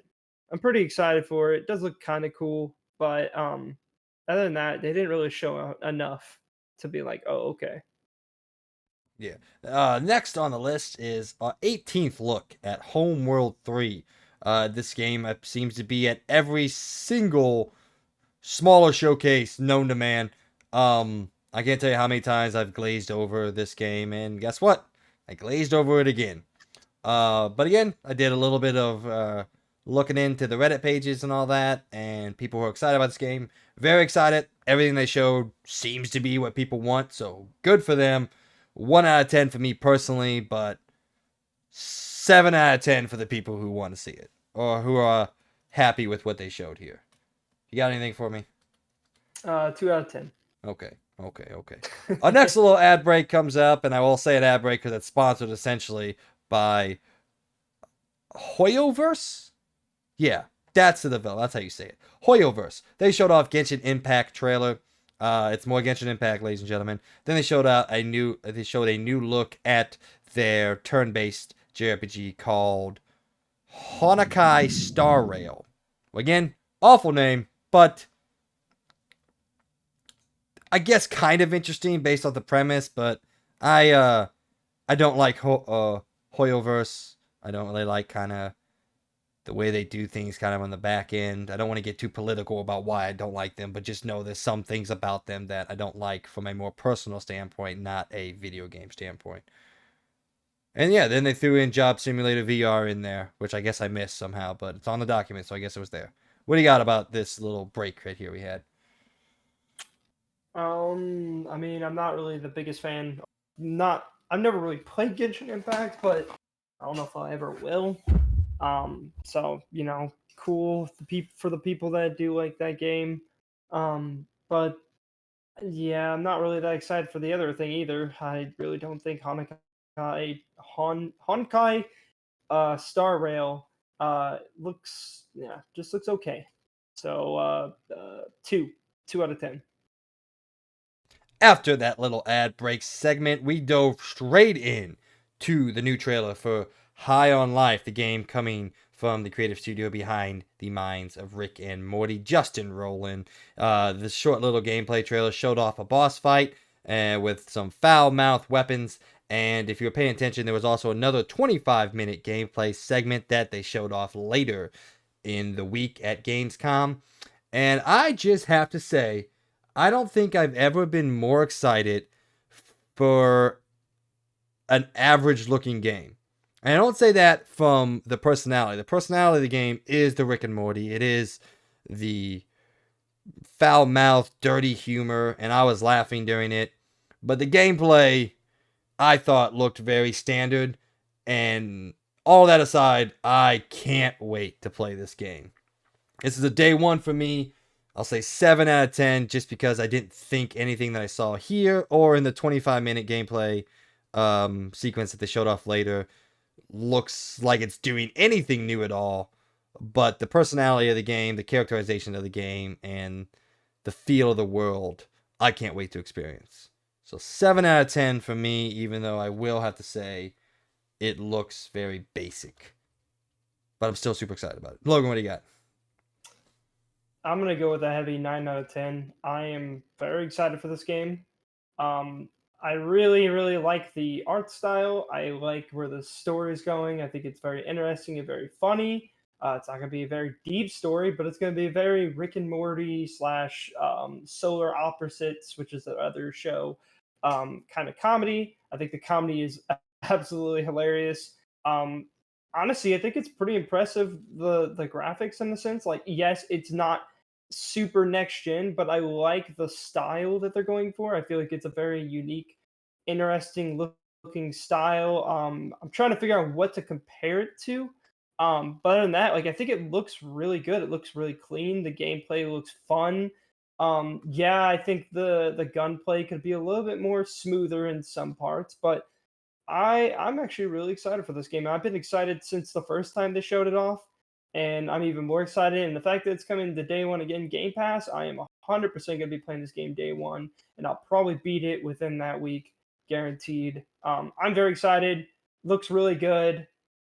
Can't wait. Yeah, definitely a heavy 9 out of 10 for me. The next game is The Expanse, a Telltale series, the new game coming from the Telltale developers. Not a whole lot to say about this other than the fact that I can't fucking wait to play this game.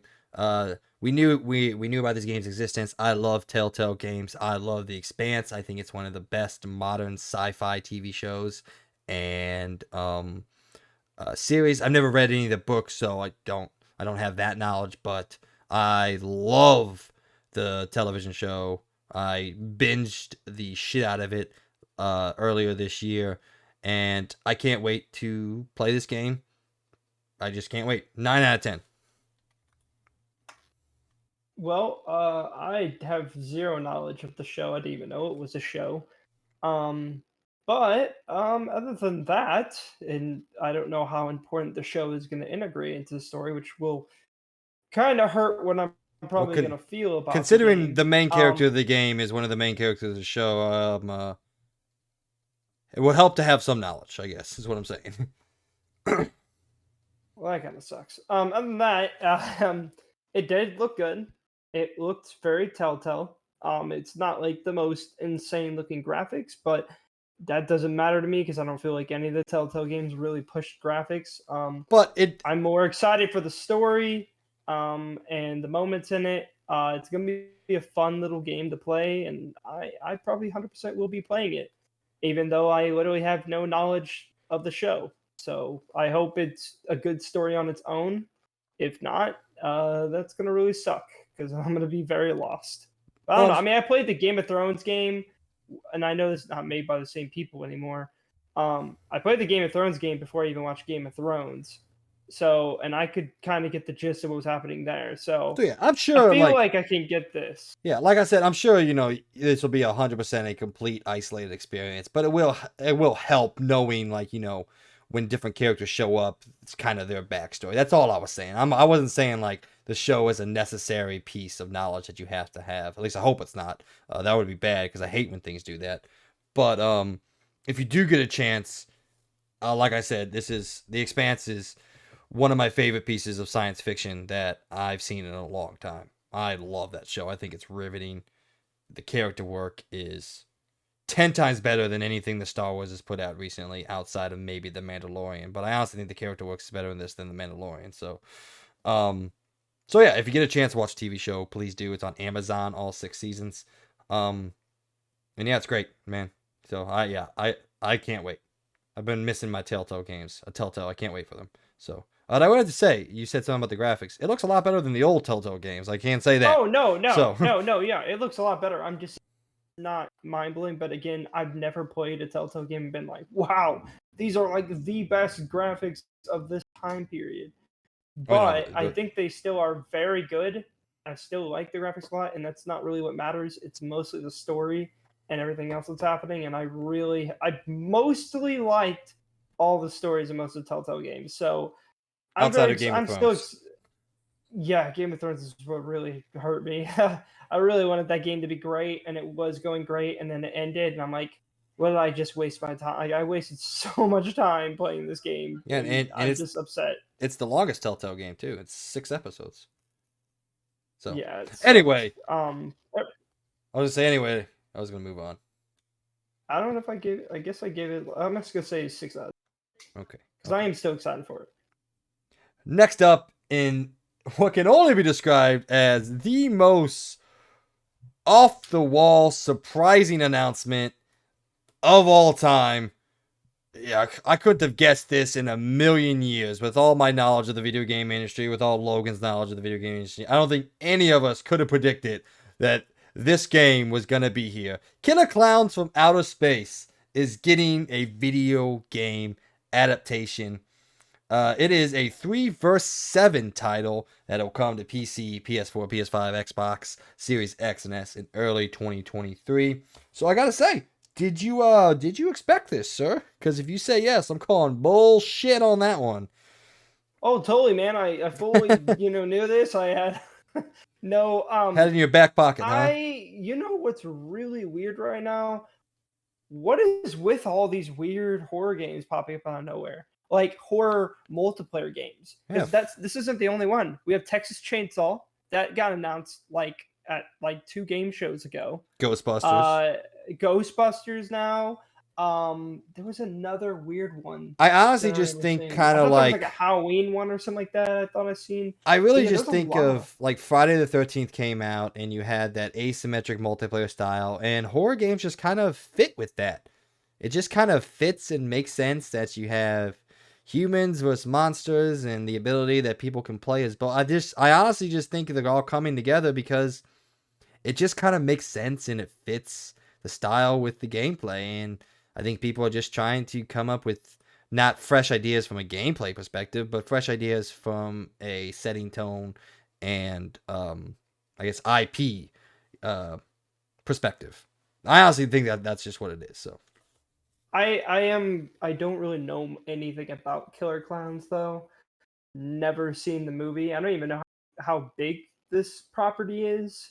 I mean, just from the fact that, like when I go and see Halloween stuff most of the time, this isn't the first thing I see that pops up. So I almost wonder how well this is going to do because I don't know how popular the Killer Klowns IP, I guess you want to say, is. I will You know, say, we've talked about a couple times on here kind of the B-rate horror movies, like the new Winnie the Pooh movie coming out. This movie essentially can single-handedly lay claim to the creation of that entire subgenre of horror movies. This is one of the most cult classic of cult classic movies I can think of in terms of popularity and knowledge of its existence, I guess, because there's a lot of those B-rate horror movies that people don't even know exist, like Rubber. Like, I know it exists, you know it exists, but I would pause a second if someone were to tell me like, oh yeah, everyone knows about Rubber. No, they don't.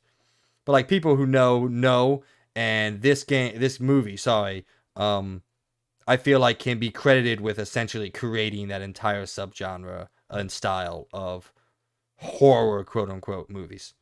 So there you go. yeah. I mean, again, it's another one of those games, and I have no problem with it. Kind of more. They're kind of more and more companies are trying to do more things with that because it almost seems like that's the new battle royale now. It seems like a lot of these asymmetrical games where there's the killer, the one killer versus all the people that are trying to survive. It seems like a to become like more of a bigger and bigger thing now, which I'm happy about. I think it's really cool. It's interesting to see more and more games try this out. I'm curious on how well this game's going to be. I don't think the graphics are too bad. I think they look really good. I think it's just more about what's the gameplay going to be like. Is it going to be just like Friday the 13th? You just get in probably these different maps from. Is there one or multiple movies? I don't even know if there's multiple movies for this. I'm gonna assume there is since they're making a game about it.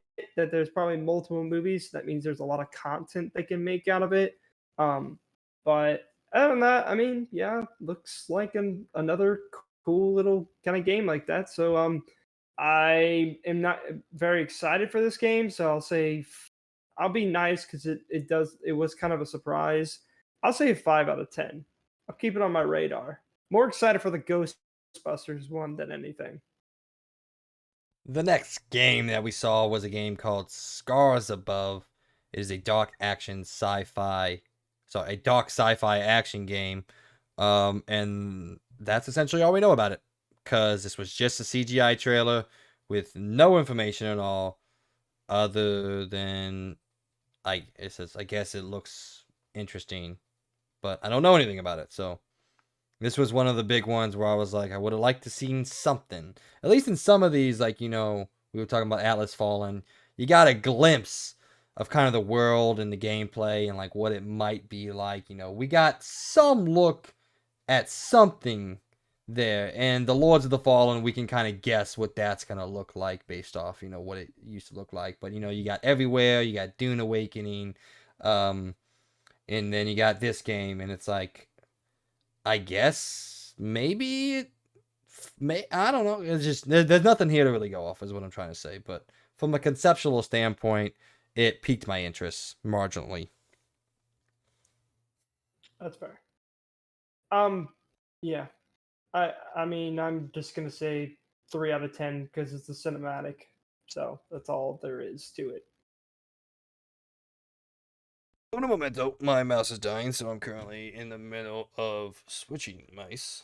And there we go, it's done. Well, those of you who are listening, you just got a beep from my computer, so there you go. I have plugged in my new mouse, ladies and gentlemen. The next game on the list from the veteran Jeff Garnier from Fallout and Skyrim fame, he is making a new RPG called Weird Song. I believe is the way you say that, but it's spelt really weird. So I guess that makes sense. And this was like the shortest, it is the second shortest trailer I believe that we got. But yeah, cool, I guess. It's a new RPG from the guy that worked on Skyrim and Fallout. He created a new studio called Something Wicked Games, which is an awesome name for a studio, side note. But yeah, so I'm marginally excited based off the name and the pedigree. But it's another one we don't know anything about, other than the fact that it's an open world RPG from some of the best open world RPGs ever made. So we'll see. Let's hope it works out good. It looks cool from the style, but that's all I got.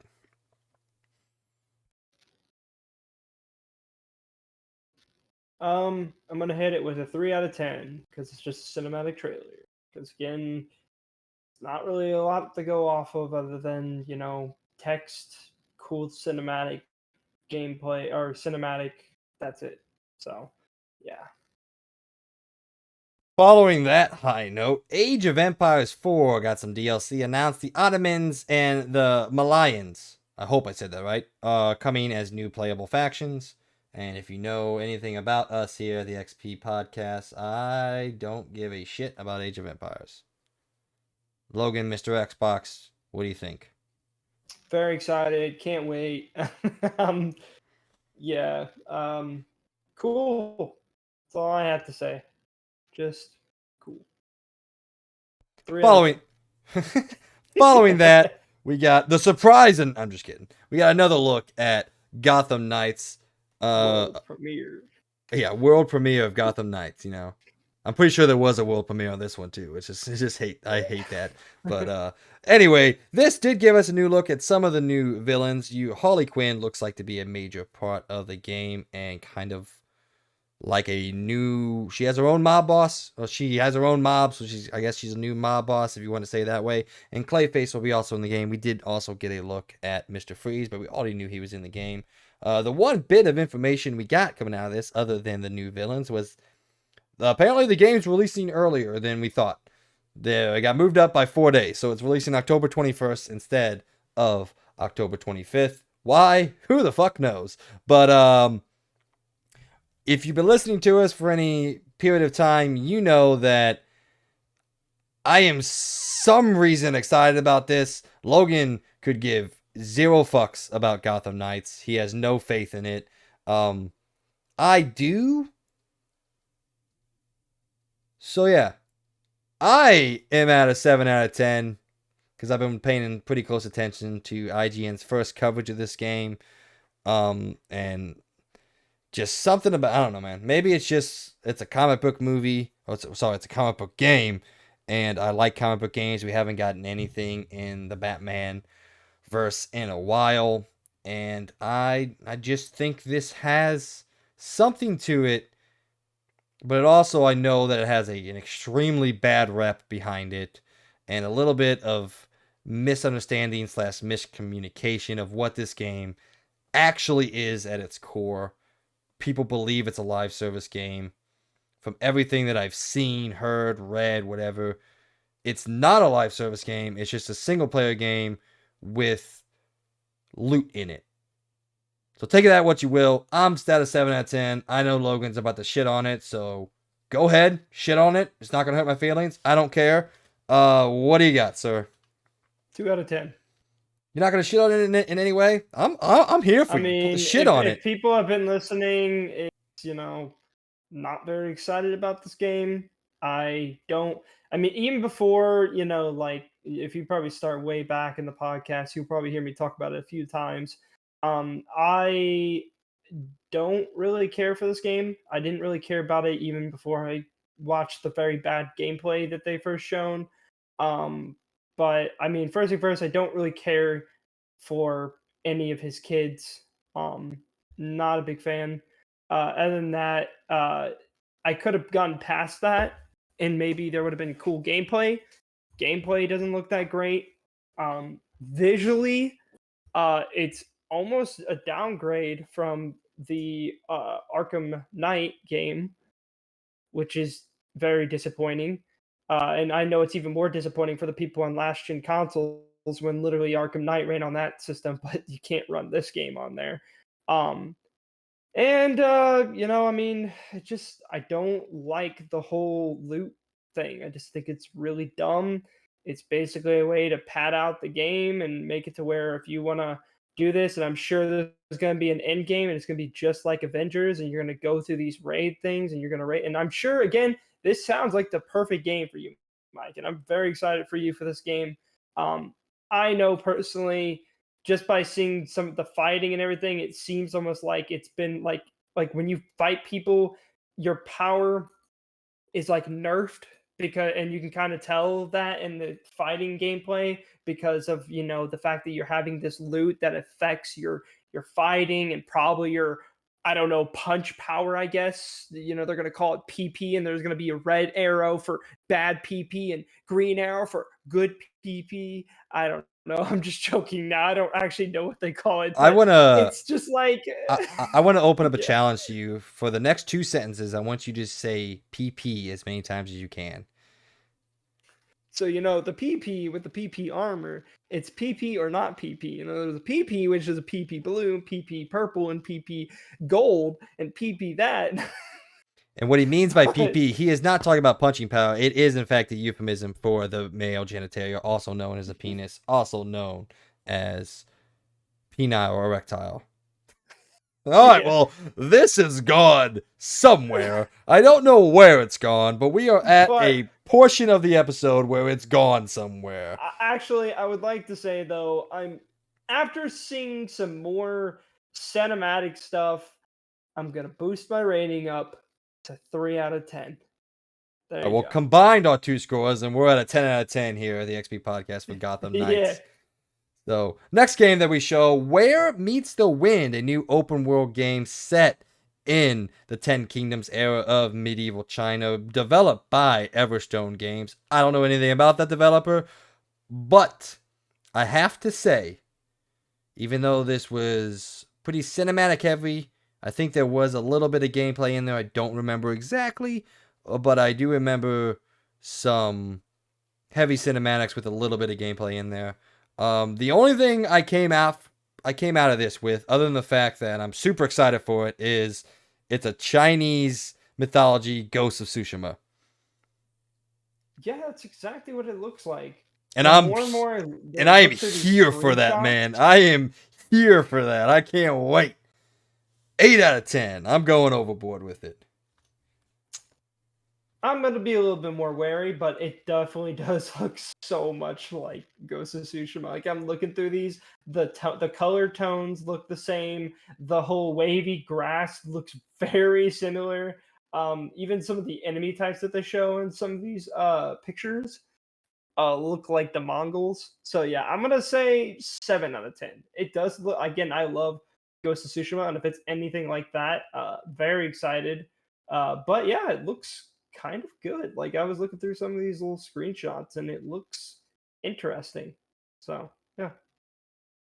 All right, we're getting close to the end here, but before we reach the final stride, we just have to talk about what is the greatest character of all time. And yes, I know he's a real person, but he is the greatest gaming character ever conceived. Mr. Hideo Kojima steps out on stage. That's a lie. It was a video. He comes on the video. Is he announcing a new game? No. Is he talking about Death Stranding coming to Xbox Game Pass PC? No. Xbox PC Game Pass. No, he's not talking about that. Is he talking about the Xbox Cloud game that he's making? Absolutely not. Ladies and gentlemen, this motherfucker is starting a podcast. And first episode releasing September 28th. I'll be listening to it. I love this man from the bottom of my heart. I think he's one of the most unique, real, and innovative people in the entire genre or industry of video games. And yep, nothing gamey here, but 10 out of 10. I can't wait for this podcast. Mr. Hideo Kojima hater Logan, what do you got? 2 out of 10.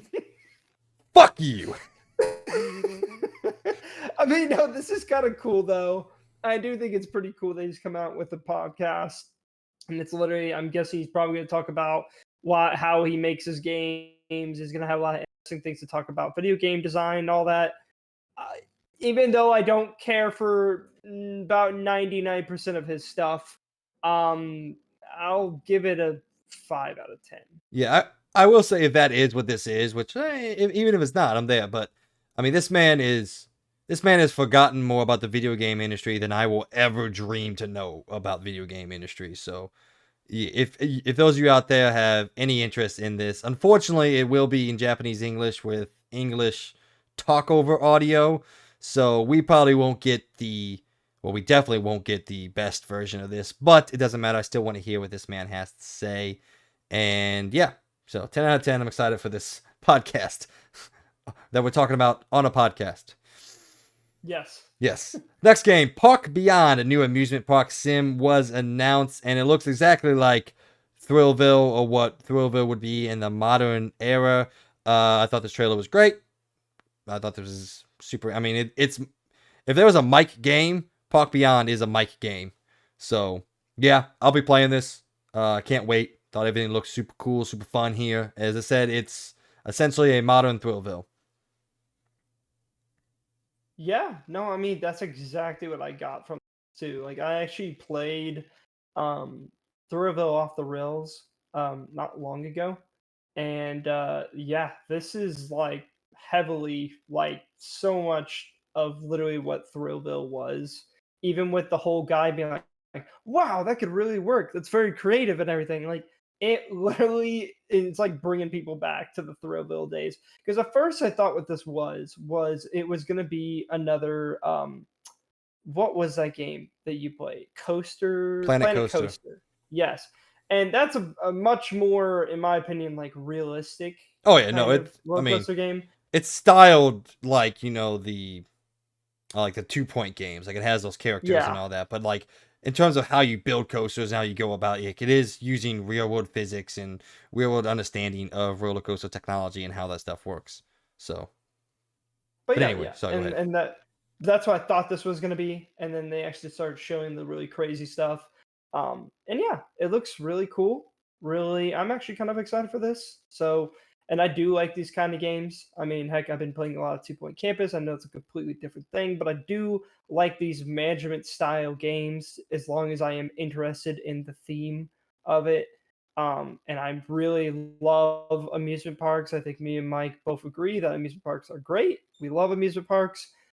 So yeah, I mean, I'm pretty excited for this game. I'm gonna say 8 out of 10. Next, in what can only be akin to The Rock showing up at Summer Game Fest and how awkward that was, ladies and gentlemen, we got an announcement of an official Pokemon Mini. And what I mean by that is not mini as in like a small portable game. I mean mini as in literally the car creator Mini Cooper has made a video game Pokemon car. Uh and It's fully electric. It's fully electric. It has a projector on it. You can plug your console into it. The dashboard lights up and all Pikachu. And yeah, this was the weirdest shit I've ever seen in a video game conference. But I couldn't help but smile. I was like, and taking a more serious look at this, and I was like, video games are the number one entertainment industry in the world now. And it's evident by the fact that there is literally now a car designed around the idea of playing video games. And I just kind of had to take a moment and just smile at the fact that my favorite thing in the world, known as video games, is also one of the biggest things in the world. So that was cool. But a less realistic approach to this, or a less sentimental approach to this, is this was the weirdest inclusion of a showcase, but I was kind of into it. So did you get a chance to look at the Pokemon X Mini Aceman concept car that will probably never come out, but if it does, cool. I didn't actually get to see the video on it, but from the picture of it, cool. You know, looks like a cool color, or no, a cool Mini Cooper, with awesome colors on it. Yeah, cool. You know, if you want to go spend all your money, if you're that big of a Pokemon fan, go on ahead. I don't know how many of these they're even gonna make.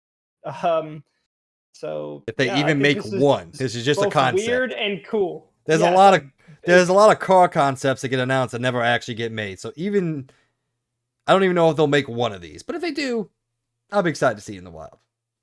I yeah, can't it wait would be for kind of cool to see. I can't wait for the first video of a cop pulling someone over. It was like, sorry man, I was just trying to catch a Charizard.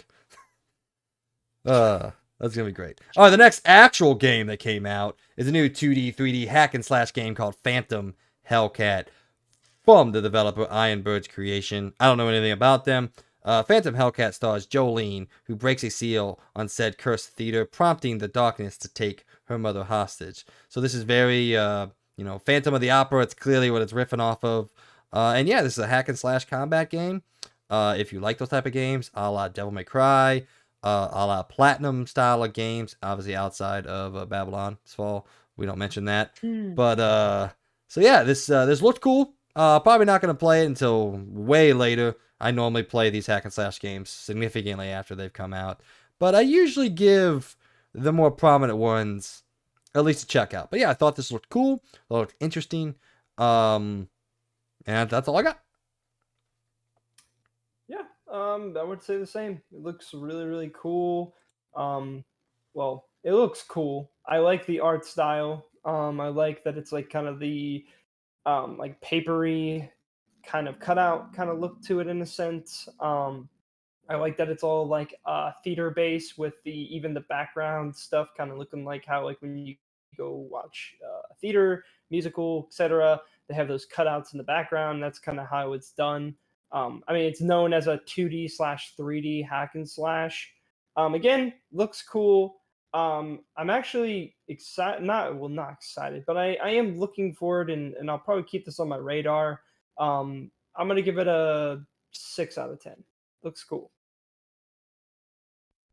Uh, the next Cool. the next couple games I'm gonna group together because I don't know if we have a huge interest in them. They didn't went through a new trailer for Warhammer 40k Darktide, which I'm only interested in because I want to see how it scores because it is a part of a fantasy league.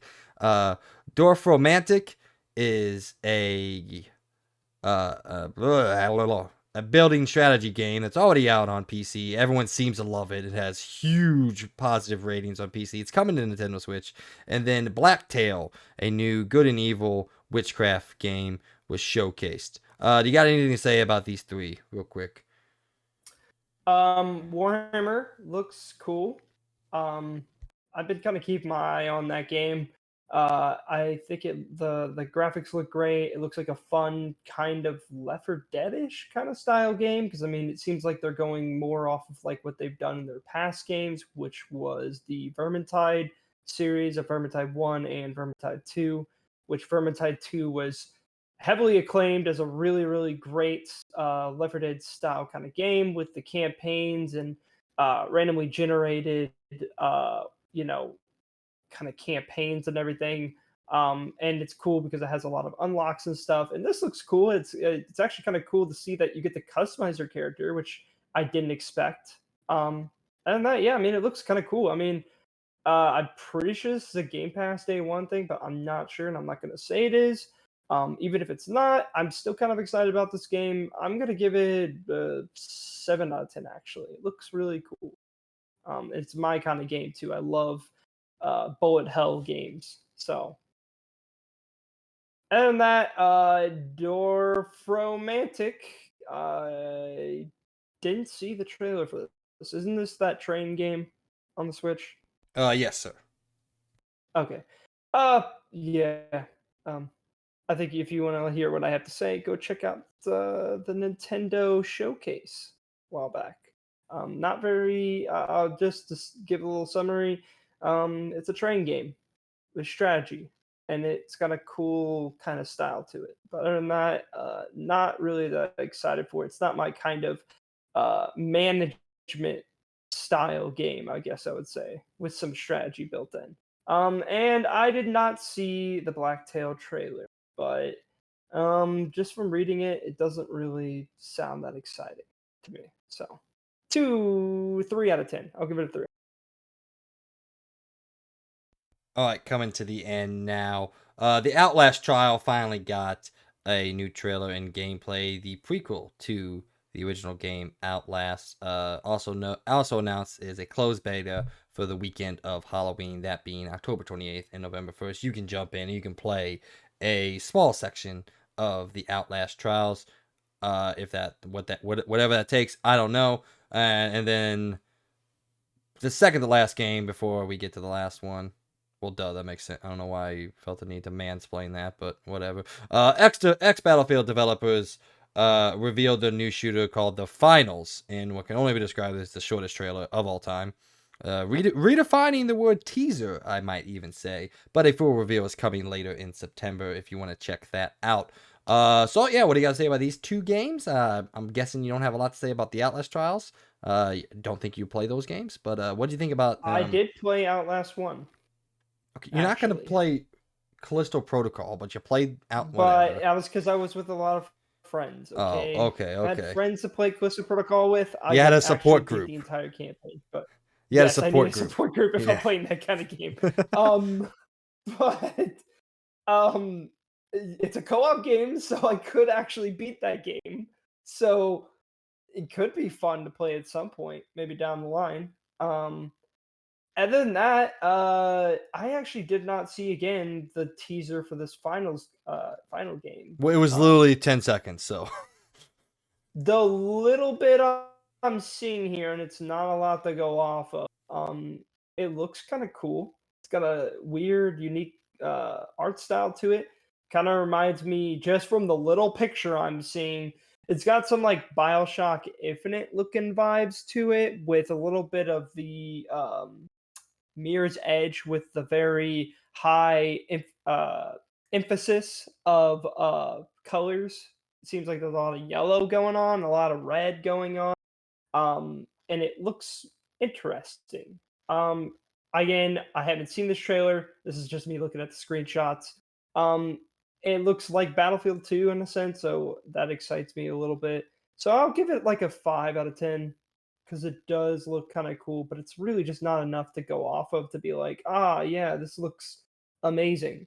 But it looks like there's a lot of destruction going on, a lot of, well, what I love about Battlefield is just just high action and explosions and destruction. So yeah, looks pretty cool. All right. And then the one more game. As always, all these showcase have. We have the one more game. It is known now.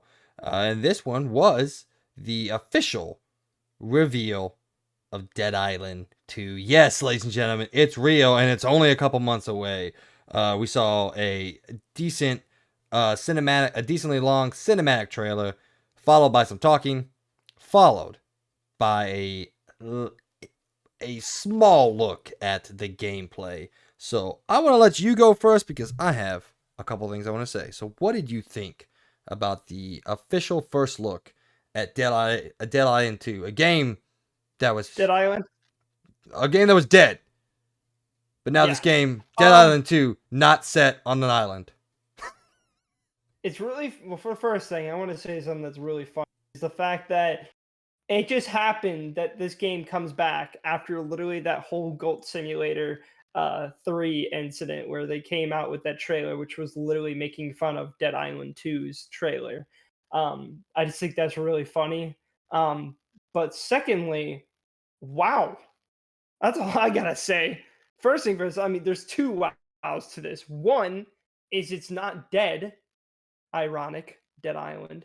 Um, I really thought this game was dead. I just thought it was never coming out. I remember seeing the gameplay of this a long time ago. I remember watching the, what the fuck was that? I'm so sorry. That scared the crap out of me. I thought I see someone move in my kitchen. Um but uh man, that really threw me off. It's a zombie. Go run. I Dead Island's here, know. folks. It's in the middle of Missouri. Uh, but well, because there is a storm going on right now, and I thought all my lights were about to flicker off. So what I was saying was I thought this game was dead. I mean, it got announced 8 years ago. I'm pretty sure now. I'm pretty sure it was 8 years ago. It was a while Um, ago. yeah, and again, I remember seeing the gameplay from IGN and GameSpot and all that when they actually got to play it and everything. It looked very not great. It looked a lot like Dead Island 1. It had a very old looking graphics. It definitely seemed very early access. There was a lot of glitches going on, but it still looked kind of cool.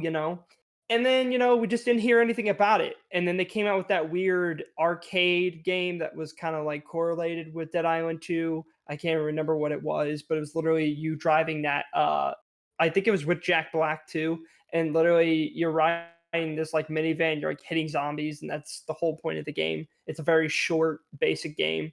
And then yeah, that's it. It just went silent from that. And that was like 6 years ago that game came out. So I'm just kind of flabbergasted that this is real. And even more flabbergasted that it actually looks pretty good. Like, it looks good. Like, I was fully expecting when I heard Dead Island 2 got like the leak and everything, I thought it was still going to look really bad because, again, this game's been in development for 8 years. and a certain game that also came back after a long time of being quiet called Skull and Bones that looks like hot garbage in my opinion. This is way better looking. It actually seems like they put a lot of work into this game. They're doing some cool things with their new gore simulation and everything. It's like what's it called? It's like AI based thing where like the gore is like AI generated, I guess. There's like this system that they built to where like when you hit zombies in certain ways, it's not like the normal way most game. I can't really explain it very well, but basically they're found out this new system to make this cool little gore system go on. And it seems like the high emphasis on basically showcasing gore, even in the cinematic trailer that they showed. There was a lot of gore in it. They even just like that bookcase falling on the zombie's head. There was an excessive amount of gore coming out of that zombie that shouldn't be real. Um, I was kind of blown away by this. I think it looks really good. The environments look really cool. There seems like there's a lot going on with the game. It seems like the attack animations, the melee animations look great. Everything just looks very, very crisp and clean. Even when they start showing the like cutscenes and all stuff and stuff, I was kind of blown away because they look very good. I don't know if that, of course, is pre-recorded or if that is actually animated with the in-engine gameplay. If it is, that's insane because I think the graphics in those cutscene parts were mind-blowing. They were very good. But other than that, I mean, yeah, this looks good. And they're doing something different than what they originally were doing. They changed all the classes and stuff now. It seems like they're kind of getting rid of the class system, I think, is what they said. And they're going for more like you kind of just build the character how you want it to be. So you're making your own class. And basically, the whole point of the campaign, from what I can see, is you get bit, but instead of you turning it into a zombie, the more and more you get the game, the more and more stronger you become because it's infecting you in different ways and giving you this like superhuman strength, I guess. And I guess that's also the emphasis on the fact that you could smash zombies' faces in with your fucking fist. Um, yeah, I mean, it looks awesome. It looks like a game I definitely want to play when it comes out. I was kind of surprised that they announced it to come out so soon, too. I mean, after being quiet for 8 years, I didn't expect it to be like, yeah, it's February. It's coming out Well, in February next I year. mean, And I'm like, what? I think that's what you have to do. We saw Skull and Yeah. Bones get re-released and then announced a couple months. With games that have been delayed for so long and been in development hell for so long, I don't think you can come out with the trailer and be like, okay, it'll come out sometime next year. Winter. And I don't think you can do that. I think when you have these games, Skull and Bones, Dead Island 2, that come back after being gone for so long and presumably being dead in the water dead in the water for so long. I think it's one of the things is like, here it is, it's coming out, boom, go. We'll talk about it over the next coming months, and you'll get to play it shortly. I don't think you can have this extended media cycle with these games that people have been already waiting for, as you said, 8 years. It's actually 9 years since originally announced. So, um, Dang. I think that Ooh. makes sense how quick it's coming out because, like I said, I just don't think you want an extended media cycle with this thing. So what do you think? I was very I again, this is actually the first trailer I seen. I literally got on YouTube and this is the first thing that popped and I was just mind blown to see it. And I think the first thing I seen at first was just the gameplay trailer. Then I went back and seen the cinematic trailer. Um, which again, I don't really care about the cinematic trailer. I think it was really cool, but again, that's not what I care about. I wanted to see the actual gameplay. And I just, yeah, again, I was just kind of blown away. I think it looks really good. Like way better than I ever expected it to. Do I still worry a little bit because it's been in development hell for 8 years? Well, 9 years. Yeah, but really hope soon, maybe in the next month or so, they actually showcase some true full-on gameplay of people actually playing it and see it because I do want to see it. But just from this, it does have me very excited. I won't say, yeah, I'm just gonna say 9 out of 10 before you go on. All right. So I want to mirror a lot of what you said. I wasn't blown away by this. For some reason, I expected it. I don't know why. It didn't catch me off guard. Maybe I heard rumblings. Well, I know I heard rumblings of its existence starting a couple weeks ago. I listen to a lot of podcasts and I read a lot of news, so it didn't really surprise me. Like in some way, I thought it could be here, um, but I guess that's my own fault for being so tapped in. But it's kind of my job, I guess, in a way. Um, so I wasn't blown away. I wasn't shocked that it was here. I do want to mirror some of your sentiments with saying that it does look cool. It looks fun. Um, I don't know if it's gonna be able to do anything new or different than some of the open world zombie games we've gotten since the original release, especially from Techland, which is Dying Light 1, Dying Light 2, the original developers of Dead Island. Um, so I don't know if this is going to be new or innovative or anything like that from a gameplay perspective. So I don't know. I'm questioning. We got a little bit of gameplay, but I worry about that. But my biggest worry, and honestly the thing that if I was a balloon, it didn't poke a needle, it shot a gun through it or a bullet through my balloon, is when they revealed who's working on it.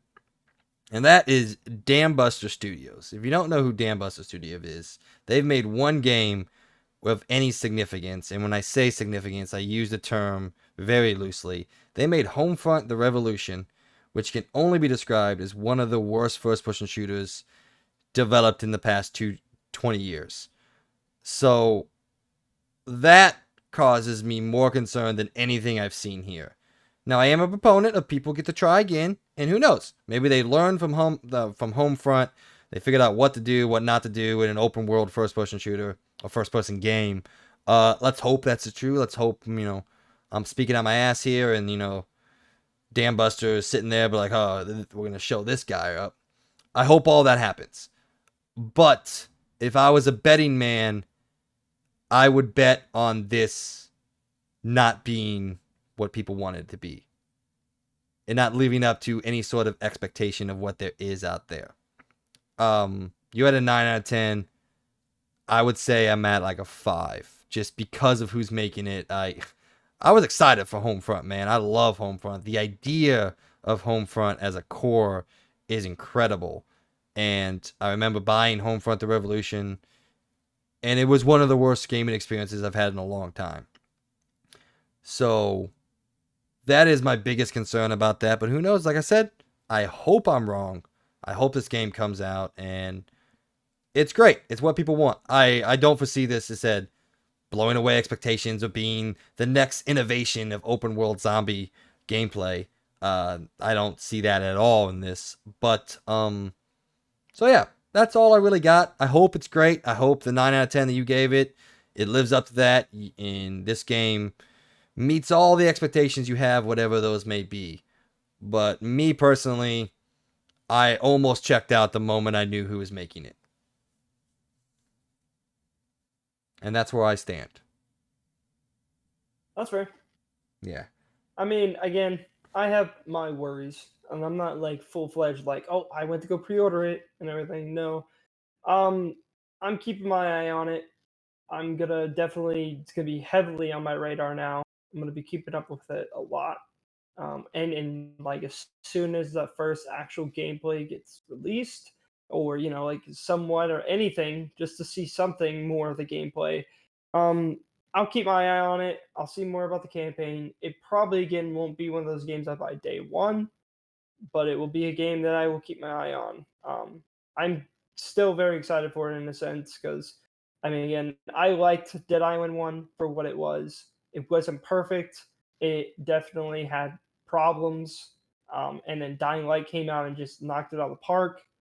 But Dying Light 2 came out, and from what I could see, didn't knock it out of the park as much as the first one did. So I'm hoping that's Dead Island 2's chance now to really come in and shine after 8 years and actually prove that even though they were in development hell and yes, not such a great company is making it, will come out and actually make a good game. I don't expect it to be amazing, but let's be honest. You're saying all these games aren't innovating. 90% of any open world game that's coming out anymore will probably not innovate.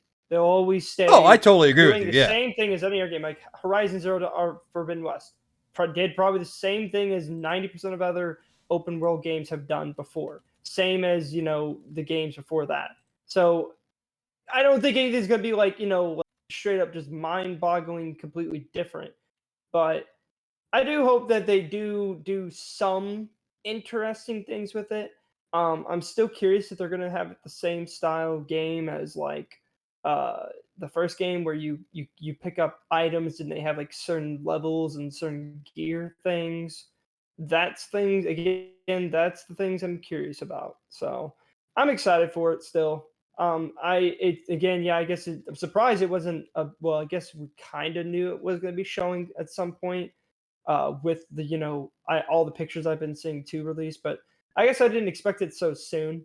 So, but again, I'm just even more impressed just how much better it looks than it looked. I mean, I guess yeah, it was also 9 years ago, but it definitely looks a lot better. Seems like the animations are just far superior. But again, I think that gameplay needs to come out, and we really need to see it. And they're definitely, I hope that they have some kind of beta at some point that lets people kind of like test the game, see how it works and everything. Because yeah, that one game that came out before good at all. I played it too. It sucked. So I hope they nail this game.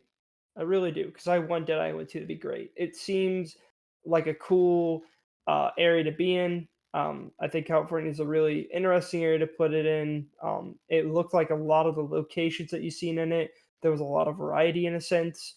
There was beaches. There was a mall from what I could see. There was a lot of the streets and everything, stores, a lot of interesting characters. Some characters coming back from Dead Island 1. Um, that was kind of cool to see. Didn't expect that. So, yeah, I'm excited. And that, ladies and gentlemen, brings us to the end. That was Gamescom opening night live. Our entire thoughts on each and every game that was shown, our entire thoughts on the show as a whole. If you enjoyed that, please keep coming back. Especially check out the weekly episode of the XP podcast coming out each and every Monday or Tuesday. Hopefully, depends on when I get it done. But it usually comes out on Monday or Tuesday, so you can listen to it throughout your work week. We're going to go ahead and sign off now here. Come back, as said, Monday to check out the rest of the episode. Got a lot of interesting news coming out. Some good, some bad. We get to hear Logan's opinions on a new game that he's playing. I'm very interested to hear what he has to say about that game. So yeah, that's all we got for you. I hope you enjoyed that. If you did, let us know down below on the comments of this video, on the comments of our Patreon page. Let us know what you thought of Gamescom opening night live. We would love to interact with you in any way. And other than that, what do you got left for us, sir? Thanks for stopping by. Hope you guys enjoyed it. Hope maybe either learned something new or I don't really know to be honest. But just happy that you stopped by and listened and everything. So as always, we will be seeing you guys in the next episode. Bye bye. And last but not least, want to always and forever give a shout out to our Patreon Platinum members. This month, Mr. Logan Leffler, like every month before this, he supports us. If you want to support us, as always, like I said at the top of the show, go to our Patreon page. You can subscribe to either the bronze, silver, gold, or platinum memberships. Each one gives you more interaction with us and rewards of its own. If you don't, however, don't worry about it. We still love and appreciate you for being along this journey with us and coming to us for our opinions each and every day, whether you agree with them or not. Anyway, y'all have a good one. We'll see you guys in the next one. See ya.